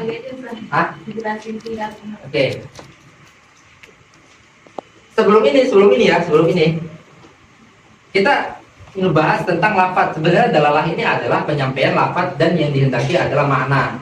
Itu yang dinamakan dengan ad-dal. Dal itu adalah lafaznya, dal itu kan sesuatu yang menunjuki tuh. Al-madlul ada yang ditunjuk. Saat kita menyampaikan lafaz, anak ngomong panjang-panjang 2 jam dari tadi, itu bukan intinya bukan di kata-kata anak. Menyampaikan anak sedang menghendaki pemahaman anak sampai kepada antum. Nah, pemahaman anak yang anak kehendaki sampai kepada antum itu adalah makna. Terlepas kata apapun yang anak ucapkan di 2 jam itu, tapi poinnya itu bukan lafaz yang sedang anak keluarkan ini, melainkan anak punya pemahaman tentang mantik dan anak mau menyampaikan ini ke antum. Nah, pemahaman itu dinamakan dengan makna, atau pemahaman itu adalah madlul yang ditunjuk. Nah, anak menunjuk yang ditunjuk itu dengan lafaz gitu untuk menyampaikan kepada antum semua. Nah, itu adalah proses ada sama madlul. Prosesnya dinamakan dalalah. Proses itu tuh, proses sampainya makna, proses sampainya lafaz kepada makna itu adalah dalalah. Paham ya? Nah, ini dia dipahamin. Terus proses itu, proses satu lafaz sampai kepada orang, maknanya. Karena saat kita sampaikan lafaz, orang juga nangkap itu bukan lafaz, orang nangkap itu maknanya gitu. Saat orang mengatakan ambilkan pulpen dong, gitu. Yang dia tangkap itu maknanya, makanya dia langsung otomatis ngambil sesuatu yang berwujud ini, gitu. Berarti yang dia tangkap maknanya, bukan pulpen. Kalau yang bukan lafaz, kalau yang dia tangkap lafaznya pasti yang dia tangkap huruf P, huruf U, huruf L, huruf P, huruf E, huruf N, dan itu nggak ada artinya, gitu. Yang dikehendaki adalah makna di balik komponen huruf ini, gitu. Makna di balik komponen huruf ini, paham ya? Nah, proses itu dinamakan dengan dalalah. Oke, selanjutnya bahwasanya makna yang dikehendaki saat kita mengucapkan lafaz itu imam mutabaqah. Mutabaqah itu dalam artian memang keseluruhan maknanya, satu keutuhan makna. Misalkan anak katakan Anda melihat insan, tapi yang Anda maksud memang hayawan natik secara keseluruhan tuh. Ada sisi hayawaniahnya, ada sisi natiknya. Sedangkan itu dinamakan makna yang Anda kehendaki adalah mutabaqah. Terus ada juga yang dikehendaki hanya sebagiannya aja, sebagian makna, itu dinamakan dengan tadammun. Paham ya? Ada yang kurang jelas? Itu dinamakan dengan tadammun. Misal, makanya seperti yang contoh dulu, Anda juga memberi contoh sama kayaknya. Misal, Anda berdua lagi debat nih, bukan lagi debat sih, Misal lagi di padang pasir, biasa kan padang pasir tuh ada apa namanya tuh kalau lihat dari kejauhan tuh Fata Morgana, gitu kan? Fata Morgana bukan oasis kan? Fata Morgana gitu. Nah, biasanya kalau kita dari kejauhan itu kan kita bisa mengendaki itu manusia apa batu ya, gitu. Iya kan? Misal dari kejauhan itu manusia apa batu ya? Yang satu bilang mengatakan enggak itu batu gitu, enggak itu manusia. Tapi saat Anda mengatakan manusia, dari sisi dia itu memiliki kehayawanian sama natikian atau hanya dari sisi dia itu membedakan dengan batu? Dia itu dari sisi Anda menghendaki hayawaniannya aja yang itu membedakan dengan batu. Pasti hanya dari sisi kehayawaniannya aja. Anda nggak membutuhkan kenatikiannya di situ. Saat Anda mengatakan enggak itu manusia, dalam artian Anda mengatakan itu adalah hayawan yang dia itu berbeda dengan batu. Paham ya? Nah, dari sisi itu Anda sedang mengatakan manusia, tapi makna yang Anda kehendaki di situ adalah tadawun. Gitu. Sama seperti Anda mengatakan ambilin pulpen dong gitu. Tapi yang Anda maksudkan adalah tintanya aja atau tutupnya aja. Itu namanya tadawun. Padahal satu kesatuan keseluruhan makna ini adalah pulpen sesuatu berbentuk ini yang ada tutupnya, yang ada tintanya, yang ada ininya. Itu dinamakan dengan mutabaqah kalau keseluruhannya. Tapi kalau Anda menghendaki sebagiannya aja, itu dinamakan dengan tadawun. Paham? Ada yang kurang jelas? Nah, selanjutnya ada iltizam. Iltizam itu adalah Anda mengucapkan lafaz, tapi yang Anda kehendaki bukan secara makna secara keseluruhan dan bukan makna secara sebagian, melainkan makna lain. Hanya saja makna lain itu harus melazimi makna aslinya secara akal. Secara akal. Lazim ya. Misal Anda mengatakan ambilin misal ada orang mengatakan nggak kangen rumah gitu. Padahal rumah itu apa komponennya? Ya, itu ada pintunya, apa ada. Tapi yang dimaksud adalah orang rumahnya. Orang rumah itu bukan bagian dari rumah dan bukan mahiyah rumah. Gitu. Saat dikatakan nggak kangen rumah, padahal yang maksud apa? Nggak kangen keluarga gitu. Keluarga itu adalah melazimi rumah. Misal seperti itu. Itu adalah makna yang dikehendaki di luar makna aslinya, tapi harus melazimi dia secara akal. Secara akal ya harusnya. Makanya nanti contohnya ada yang al-lazim itu ada yang Afidhi wal Qorid, Fidhi Fakat yang dikeluarkan yang Fil Fakat itu karena itu adalah secara huruf. Fidhi wal Qorid dengan Fidhi Fakat itu sama-sama secara akal. Apa itu sama-sama majas? Majas dalam artian iltizam itu kalau majas itu kan ada prosesnya ya. Ya. Dan majas itu nggak harus akal, itu aja perbedaannya. Majas itu intinya kita itu mengalihkan makna terhadap makna selain yang udah diperuntukkan untuk lafaz. Anda katakan pulpen, tapi dalam artian sesuatu yang lain intinya gitu bukan pulpen. Gitu. Ini apa misal majas ya? Misal orang berilmu itu dikatakan dengan orang yang selalu membawa pulpen. Gitu misal. Padahal kalau dikatakan secara hakikat orang selalu membawa pulpen ya orang selalu bawa gini-gini dong, gitu kan. Tapi ini dikatakan ini dimajaskan dengan orang berilmu gitu misal. Itu kan berarti mengalihkan makna terhadap mengalihkan makna terhadap makna yang seharusnya diperuntukkan untuk lafaz itu. Misal gitu kan. Nah, kalau majas itu kan lebih luas cangkupannya. Tapi iltizam dalam mantik ya maksudnya. Kalau lazim dalam ilmu umum ya semua lazim itu bebas gitu. Yang penting kita mendatangkan syahidnya. Makanya nanti dalam majas sekalipun pengalihan itu nggak bisa sembarangan. Dalam majas pengalihan itu harus di qorinatin. Qorinah itu juga banyak banget pembagiannya. Gitu. Qorinah itu nanti ada qorinah mani'ah, ada qorinah muayyanah, ada qorinah sharifah gitu. Jadi nggak sembarangan kita mengalihkan makna itu. Karena kalau sembarangan mengalihkan makna itu nanti namanya ngeles. Ngeles itu kan orang sembarangan ngalihin makna. Gitu. Enggak kok maksud aneh gini, tak mana qorinahnya gitu misal. Padahal dalam ilmu majas sendiri qorinah pengalihan makna itu harus ada qorinah. Gitu. Qorinah itu imma dia itu sharifah atau mani'ah, imma dia itu harus muayyanah. Seperti itu pembahasan di majas. Oke, ada yang kurang jelas yang lain? Ya. Berarti kalau misalnya di majas itu harus yang akal. Ya. Dan kita udah ngebahas ya yang akal ya. Akal tentang misalnya dua itu melazimi genap. Secara akal dan secara wakil itu memang melazimi gitu. Dua itu pasti genap gitu maksudnya. Genap itu nggak mesti dua, tapi itu melazimi. Genap itu melazimi dua. Tapi itu yang diartikan bukan genap ya, tapi yang diartikan itu az-zawjiyah. Zawjiyah itu dalam artian dia bisa dipecah dua dengan dua sisi yang masih sama. Gitu. Dengan imbang di dua sisi itu ada zawjiyah. Gitu. 2 itu melazimi zaujiyah, atau 4 itu melazimi zaujiyah, 3 nggak melazimi zaujiyah. Maksudnya 1,5 Ustaz gitu. Enggak, 1,5 itu enggak pecah. 1,5 itu enggak terpisah, itu pecah. Kan nanti di matematika itu ada bilangan pecahan namanya kan.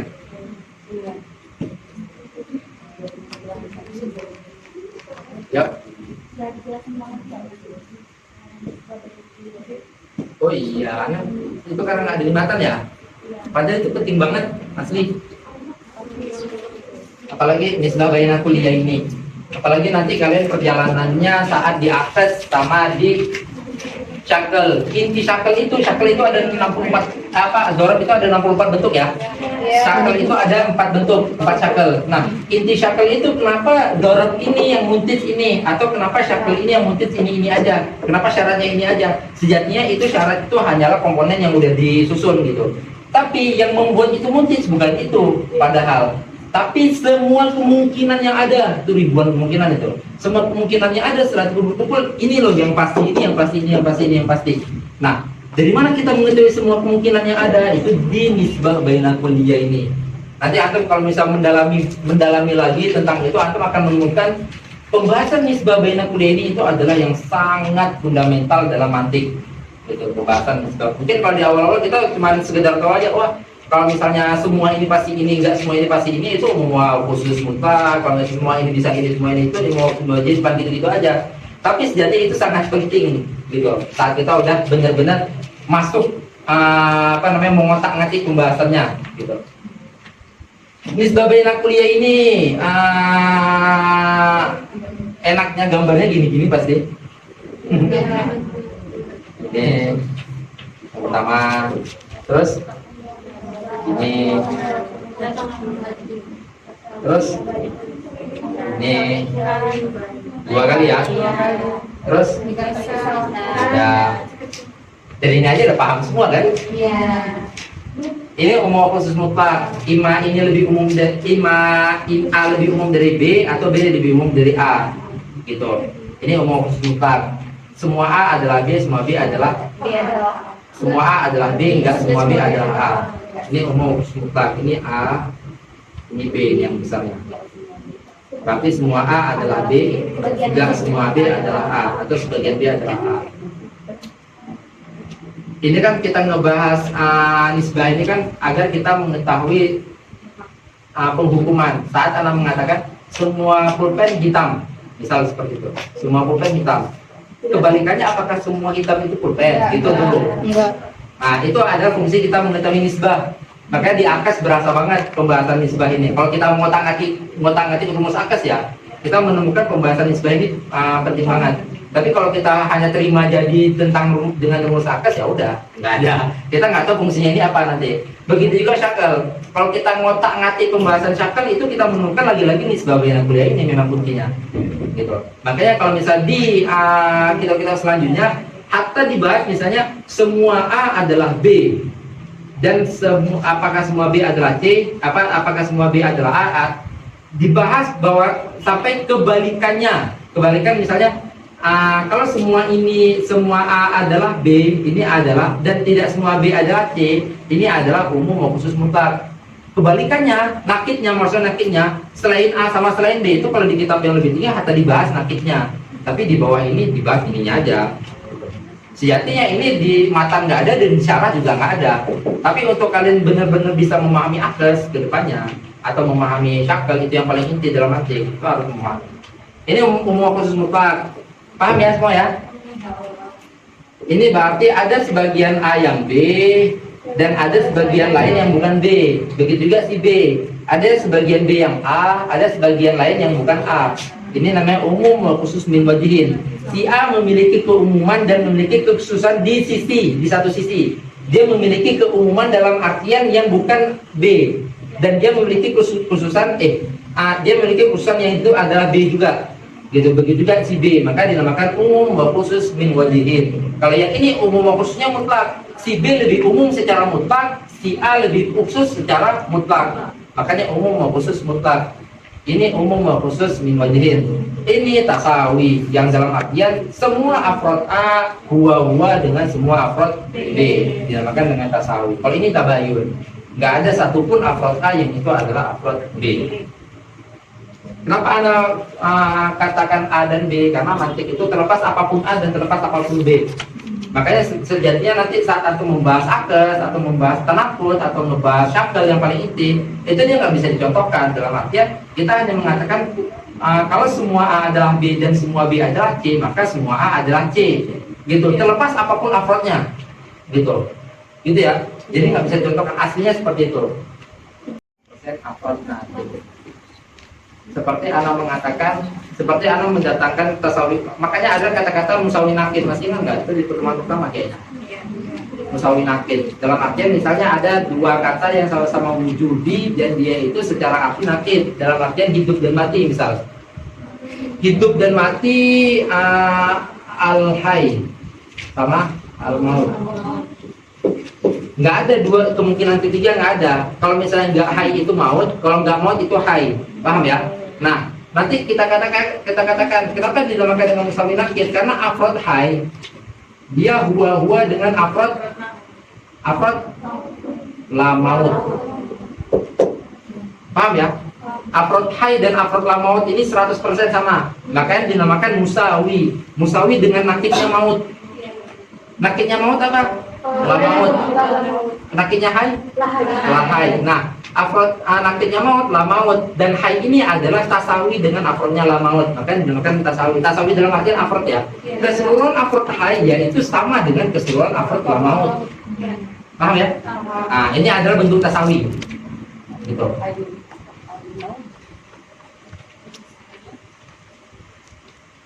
Yang lain ada pertanyaan?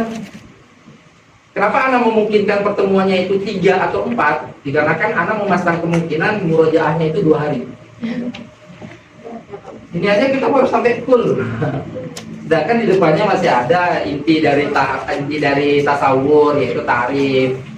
Inti dari terus kita membahas kodoya itu panjang, ada tanakut, ada itu harus murojaah. Dalam artian jangan sekedar disambung kalau misalnya belum dipastikan antum udah menyambung kabel dengan sebelumnya gitu.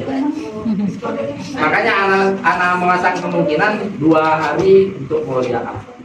Agar saat kita nyambung itu antum benar-benar udah connect tuh dengan pembahasan sebelumnya. Kalau misalnya tiba-tiba kita setelah vakum berapa bulan terus pertemuan langsung buat pertemuan langsung nyambung, itu nggak ada gunanya. Di pertemuan lanjutannya itu nggak ada gunanya karena udah putus sambungan. Makanya harus di murojaah, apalagi mantik yang kita bilang telat sedikit aja itu bisa hilang sambungan. Apalagi kalau sampai segitu itu udah hilang gitu, udah cuman dengar suara-suara aja nanti itu selanjutnya itu. Waktu datang ya yang penting ada suara lah dari itu aja. Waktu datang harus. Gimana? Yang lain ada pertanyaan? Pertanyaan bebas.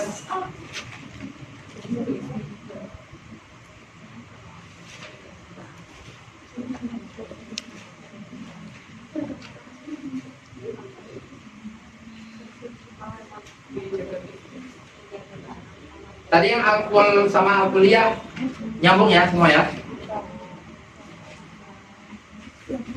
USB-nya udah disambung ya, USB-nya.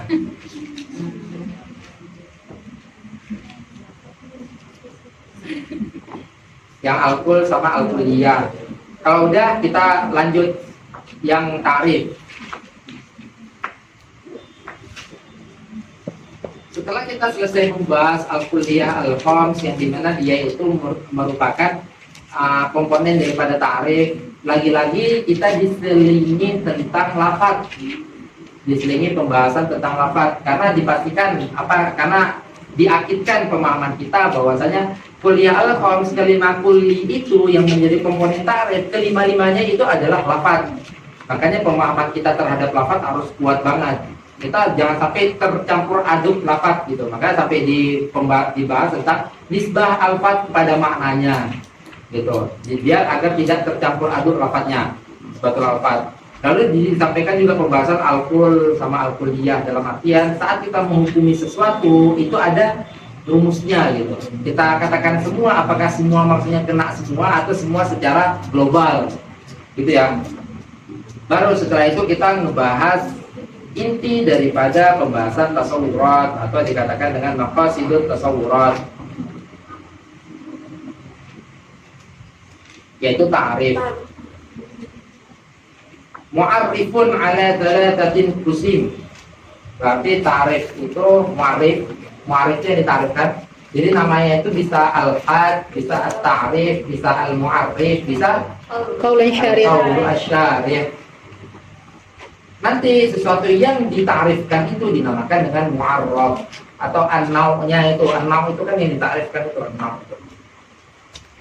Mu'arrifun ila thalathatin qusim, ada 3 ta'rif itu. Ada yang berbentuk had, ada yang berbentuk rasam, ada yang berbentuk lafzi.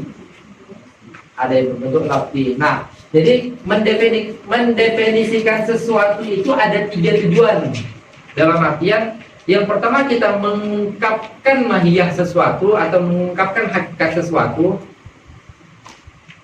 itu dalam rangka, berarti kalau kita mengungkapkan hakikat sesuatu itu dalam rangka kita sedang menjelaskan dia agar membedakan dia dengan selain dia dan agar mengkhususkan bahwasanya kita sedang mengatakan dia aja gitu. Beda dengan kita hanya membedakan dia dengan selain dia tapi kita nggak menjamin semua dia gitu. Nah, makanya dia ada yang had, ada yang ar-rasam, ada yang al-lafzi.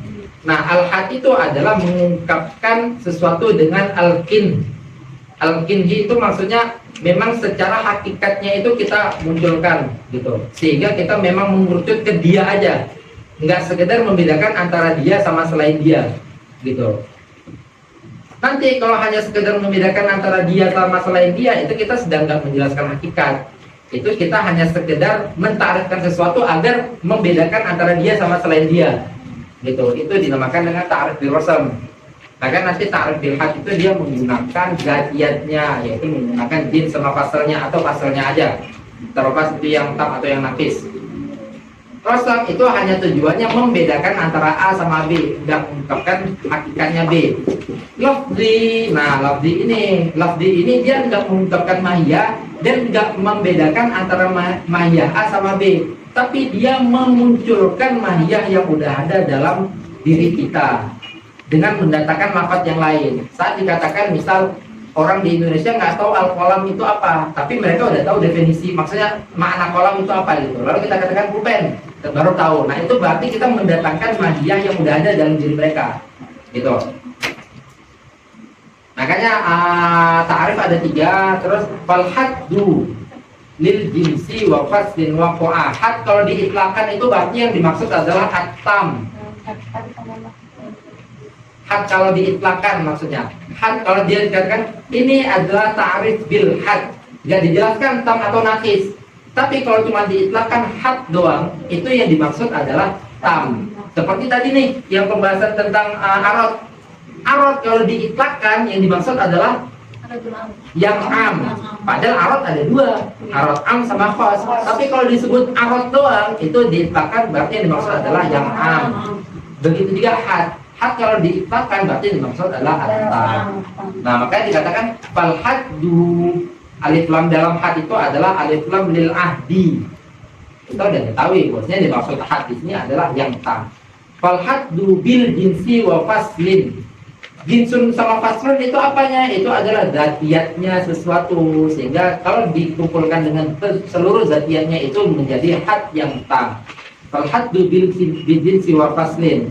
Warasmu begitu juga rasam ya. Rasam kalau diitlakan yang dimaksud adalah yang tam. Warasmu bil jinsi wa khosotin ma'an. Padahal rasam itu juga menggunakan sebagian daripada zatiyat, yaitu menggunakan jinsnya kan. Tapi dia nggak menggunakan keseluruhan, sehingga dia dikatakan sebagai rasam. Satunya dia menggunakan arodiyatnya, yaitu khosoh. Khosoh itu kan arodiyatnya. Baru wana kisul haddi. Ini salah satu idofah, tapi mimbabil idofatil mausuf ila sifatihi. Maksudnya adalah al-had an-naqis, tapi dibalik dijadikan idofah kan bisa seperti itu. Naat man'ut itu bisa dibalik dan dijadikan idofah. Maksudnya al-haddu an-naqis maksudnya ya, al-had yang naqis. Warna kisul haddi, had yang nakis itu apa? Itu menggunakan faslun aja, atau dia menggunakan faslun tapi menggunakan jins yang ba'id, bukan yang qarib. Begitu juga tadi ada kata-kata al-jins aja sama al-fasl aja ya. Padahal al-jins itu ada yang ba'id, ada yang qarib. Al-fasl juga ada yang ba'id, ada yang qarib. Tapi kalau disebut diitlakkan, kan ibaratnya tuh diitlak ya, dimutlakkan gak ada qaid. Qaid itu kan ima diqaid dengan sifat, ima diqaid dengan idhofah, ima diqaid itu dia semua qaid itu yang mengerucutkan suatu hal yang mutlak. Itu di pembahasan usul fiqh lebih detailnya. Begitu juga jins sama fasl. Jins kalau diitlakkan yang dimaksud adalah jins qarib. Begitu juga fasl. Kalau diitlakkan yang dimaksud adalah fasl qarib. Nah, berarti yang di atas tadi yang dimaksud bil jinsi wa faslin. Itu berarti jins yang qarib dan fasl yang qarib. Di bawah dimaksud adalah fasl yang qarib aja, atau dia menggunakan fasl qarib tapi menggunakan jins yang ba'id.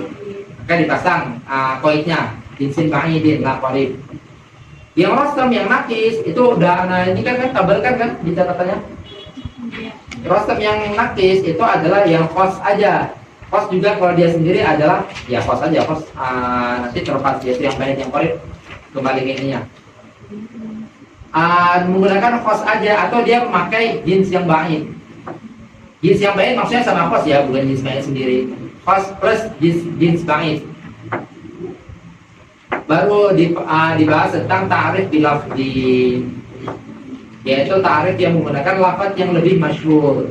Kita nggak mungkin menggunakan kita paparkan atau al-qalam, nggak tahu bahasa Arab karena didatakan bahasa Perancis dia lebih nggak tahu, tapi datakan bahasa yang dia lebih masyhur di sisi mukhatabnya kita. Maka dikatakan wa ma bilafziin ladaihim syuhira. Ladaihim itu berarti lada si orang yang sedang ditarifkan. Itu harus yang lebih masyhur. Syuhira tabdilu lafzin bi radifin ashhara, yaitu ditabdil, lafadznya itu ditabdil dengan lafadz yang lain yang muradif, karena afrodnya al-qalam dengan afrodnya spidol itu 100% sama. Jadi berarti itu namanya dengan muradif.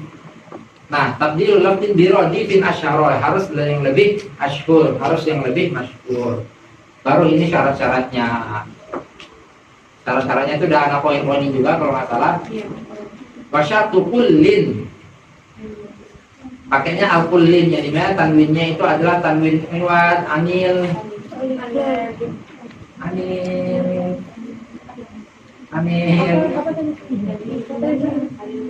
Wasyatu kullin,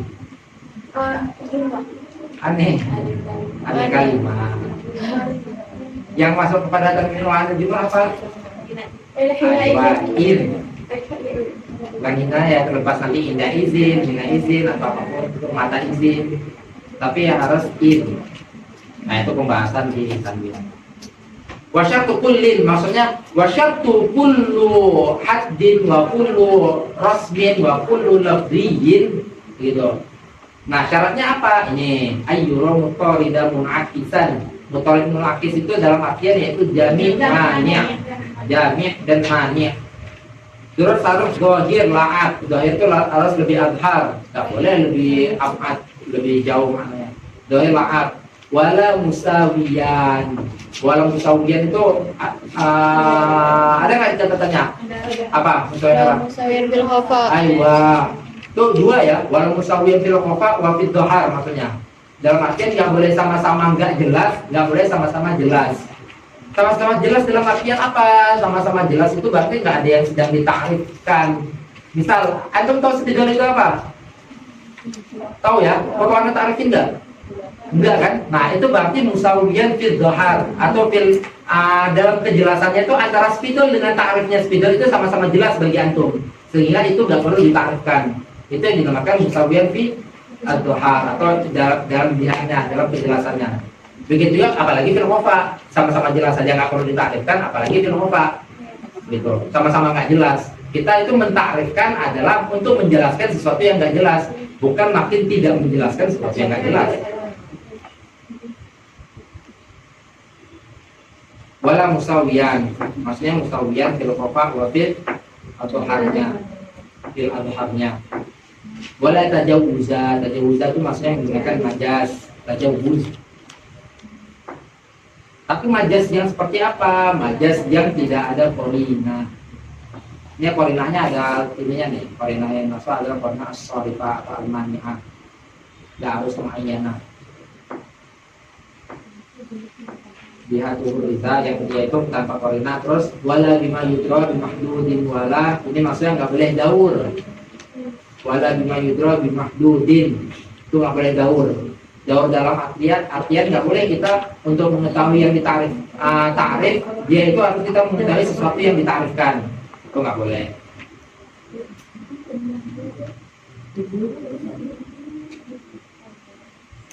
Terus nggak boleh mustarok. Karena juga kemarin ada menjelaskan nggak perbedaan mustarok sama majaz. Di catatannya ada nggak? Ah? Ada nggak? Ada ya? Ah? Ada yang masih kurang jelas ya perbedaan mustarok sama majaz? Mustarok sama majaz. Karena menjelaskan begini. Sebelumnya pernah dengar antara ada namanya isyarat lafzi sama isyarat ma'nawi? Pernah dengar nggak? Al-isyarat al-lafzi sama al-isyarat al-ma'nawi. Pernah dengar? Isyarat lafzi itu adalah yang satu lafaz maknanya banyak. Berarti dia musyarakah dalam lafaz, ada makna, ada makna. Itu adalah musyarakah dalam lafaz. Gitu. Kalau misalnya isyarat maknawi ada satu makna, lafaznya banyak, berarti dia musyarakah dalam makna. Seperti misalnya insan. Insan punya makna hayawan natik. Dia nanti punya banyak lafaz. Ada lafaznya itu Muhammad, ada lafaznya Zaidun, itu lafaz semua tuh. Ada lafaznya ini, tapi dia menyimpan makna insan semua. Berarti dia musyarakah dalam makna. Paham ya? Sedangkan yang lafzi itu ada satu lafaz punya banyak makna. Dia musyarakah dalam lafaz. Nah, sekarang kita membahas tentang mustarok. Mustarok berarti istirok sendiri itu ada dua ya. Istirok sendiri itu ada yang lafzi, ada yang manawi. Tapi kalau istirok diitlakkan, nah itu lagi-lagi bahasanya diitlakkan gitu. Idza yutlaqo kalimatul istirok atau idza yutlaqo kalimatul mustarok, maka yang dimaksud adalah yang yang apa? Yang lafzi. Makanya dalam kalimat mustarok itu yang dimaksud adalah yang mustarok lafzi. Nah, apa bedanya mustarok sama majaz? Majaz, misal ini lafaz nih. Lafaz apa misalnya? Lafaz apa misalnya? Ainun. Ainun nanti masuk kepada mustarok. Lafaz bahar lah misalnya. Bahar itu kan bisa berarti air yang banyak banget. Bisa berarti orang yang cerdas itu dia dikatakan bahar. Ra'aitul bahra, padahal dia lagi di Sholah misalnya, atau dia lagi di lagi di Madiafa. Ra'aitul bahra, Alexandria jauh gitu, mana baharnya gitu kan. Nah, itu berarti dia sedang menghendaki sesuatu yang bukan makna aslinya. Itu namanya majaz. Intinya dia menghendaki hal yang lain, menghendaki makna, sama-sama makna ya, tapi bukan makna asli. Nah, itu adalah majaz. Dia menghendaki makna di luar makna asli. Di luar makna asli, itu namanya majaz gitu. Karena makna asli dia adalah air yang banyak itu tadi tuh. Suatu air, genangan air yang banyak itu adalah makna asli daripada bahar. Tapi saat Anda mengatakan sesuatu yang itu bukan makna aslinya, itu namanya majaz. Paham ya? Maka itu nanti yang membedakan majaz sama hakikat. Hakikat itu apa? Hakikat itu kan isti'malul lafzi lima wudi'alahu, itu namanya hakikat. Menggunakan lafaz untuk makna yang diperuntukkan lafaz ini. Itu namanya hakikat. Bahar, lafaz makna yang diperuntukkan untuk kata-kata yang terhimpun dari huruf ba, huruf ha, huruf ro, itu adalah genangan air yang banyak itu. Nah, saat Anda menghendaki makna itu tadi, itu namanya hakikat. Tapi Anda menghendaki yang lain, itu namanya majaz. Ini padahal pembahasan balaghah gitu jadi ya. Kalau misalnya mustarok, lafzi, mustarok yang di sini yang mustarok yang lafzi, mustarok itu apa? Mustarok nih. Ain misalnya, ain ya. Nah, ain itu anak hendaki maknanya adalah biar. Itu adalah hakikat. Ya dimana biar itu genangan air yang atau sumur yang dimana itu ada airnya. Itu memang makna yang diperuntukkan untuk kalimat ain. Atau ain ini anak gunakan untuk ini nih, bola mata nih. Bola mata ini kan makna nih, bukan bentuknya ya, makna yang di sini nih. Nah, makna ini juga diperuntukkan untuk lafaz ini. Nah, itu dalam artian kalau dia dilarikan kepada yang lain, itu semua yang lain itu hakikat, bukan majaz. Semua yang lain itu adalah hakikat. Gitu. Makanya nanti saat dikatakan ain itu adalah maknanya al-jasus, itu adalah Hakikat. itu majaz. Oh iya. Karena yang dimaksud adalah satu keseluruhan badan. Jasus itu kan satu keseluruhan bentuk nih, Iya. yang ada kepalanya, yang ada tangannya, yang ada kakinya gitu kan, satu keseluruhan bentuk. Tapi yang dimaksud cuma bola matanya aja, itu namanya majaz mursal, yang dimana itlaqul ba'di wa iradati al-kull. Paham ya? Itu namanya majaz. Kalau dibawa ke jasus. Tapi kalau ain ini dibawa kepada bi'er, ain ini dibawa kepada mata, air ini dibawa kepada mata air, itu semua adalah hakikat, semuanya ini nih. Tapi peralihan daripada satu hakikat kepada hakikat lain itu kan berarti peralihan tuh. Iya. Nah, satu hakikat kepada hakikat lain ini membutuhkan korina, sehingga kita memahami bahwasanya oh ain ini dikehendaki makna yang ini, itu membutuhkan korina. Sedangkan majaz berbeda. Majaz itu adalah peralihan daripada makna aslinya, itu adalah kepada makna yang bukan asli.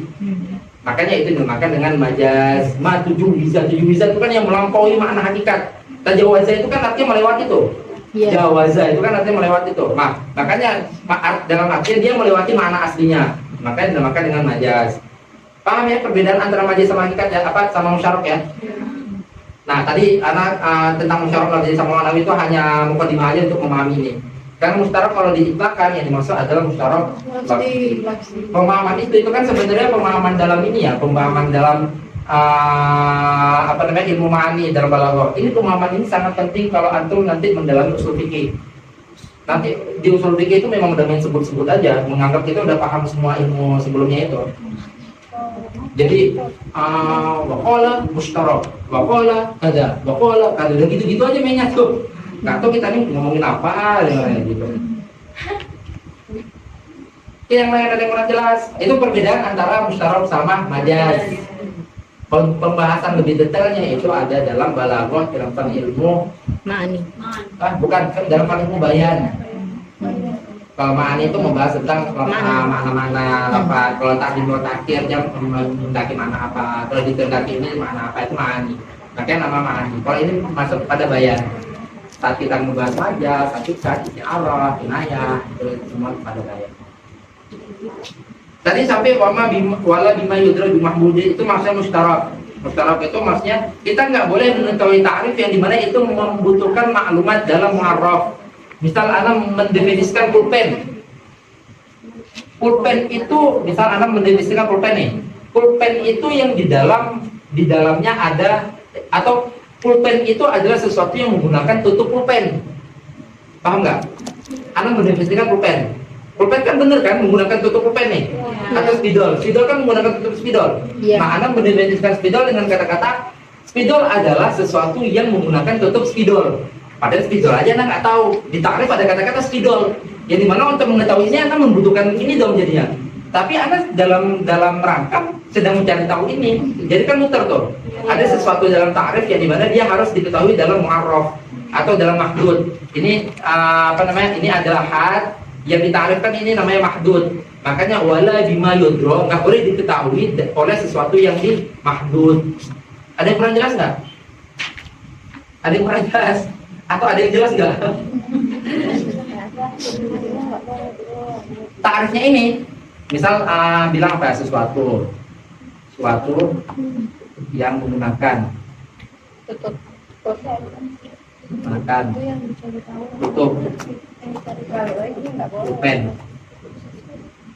Nah, ini kan tarif nih. Nama lainnya apa? Al-had. Nama lain di sini. Ini had ya. Berarti yang dihadkan ini namanya mahdud. Berarti ini namanya mahdud. Ini namanya al-mahdud. Kita kan had ini untuk mengetahui mahdud. Nah, kita nggak boleh mengetahui had ini dengan sesuatu yang harus kita ketahui dari mahdudnya. Makanya wala bima yudro nggak boleh diketahui bimahdudin dari sesuatu yang ada di mahdud. Anda mentarikkan pulpen, berarti kan Anda mencari tahu mahdud nih. Kok Anda mendatangkan kata-kata yang itu membutuhkan maklumat Anda terhadap mahdud? Padahal Anda aja sedang mencari tahu mahdud. Paham ya? Makanya kata-kata wala bima yudro, nih yang bima yudro nih. Kata-kata pulpen ini harus diketahui sama dengan yang dimahdudkan. Wala bima yudro bimahdudin wal bimahdudin. Ada yang kurang jelas? Berarti kalau ini kita katakan had, yang ini adalah mahdud. Kalau ini kita katakan mu'arrif, ini adalah mu'arraf. Jelas ya? Ada yang kurang jelas?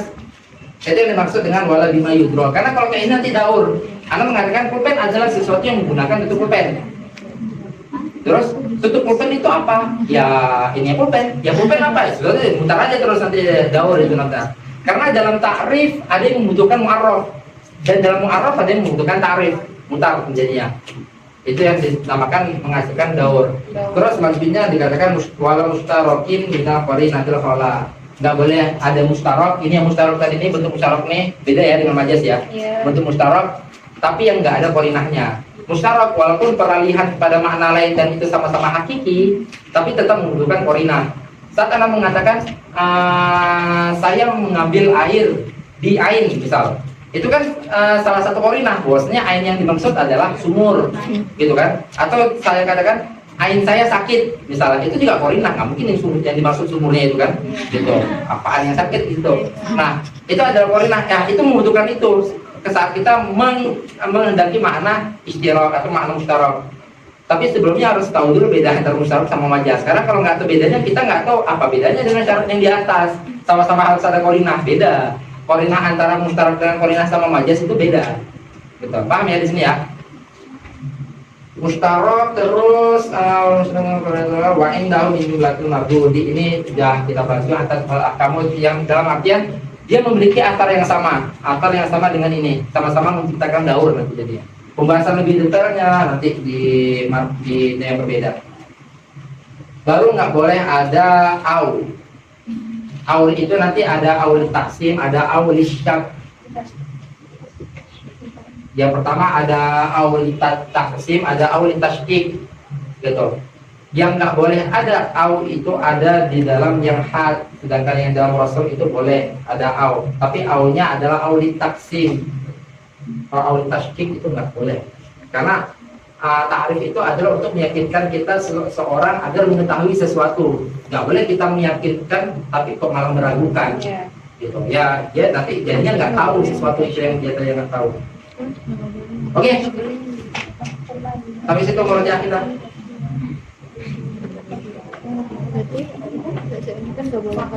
Ada yang sambungan yang belum tersambung.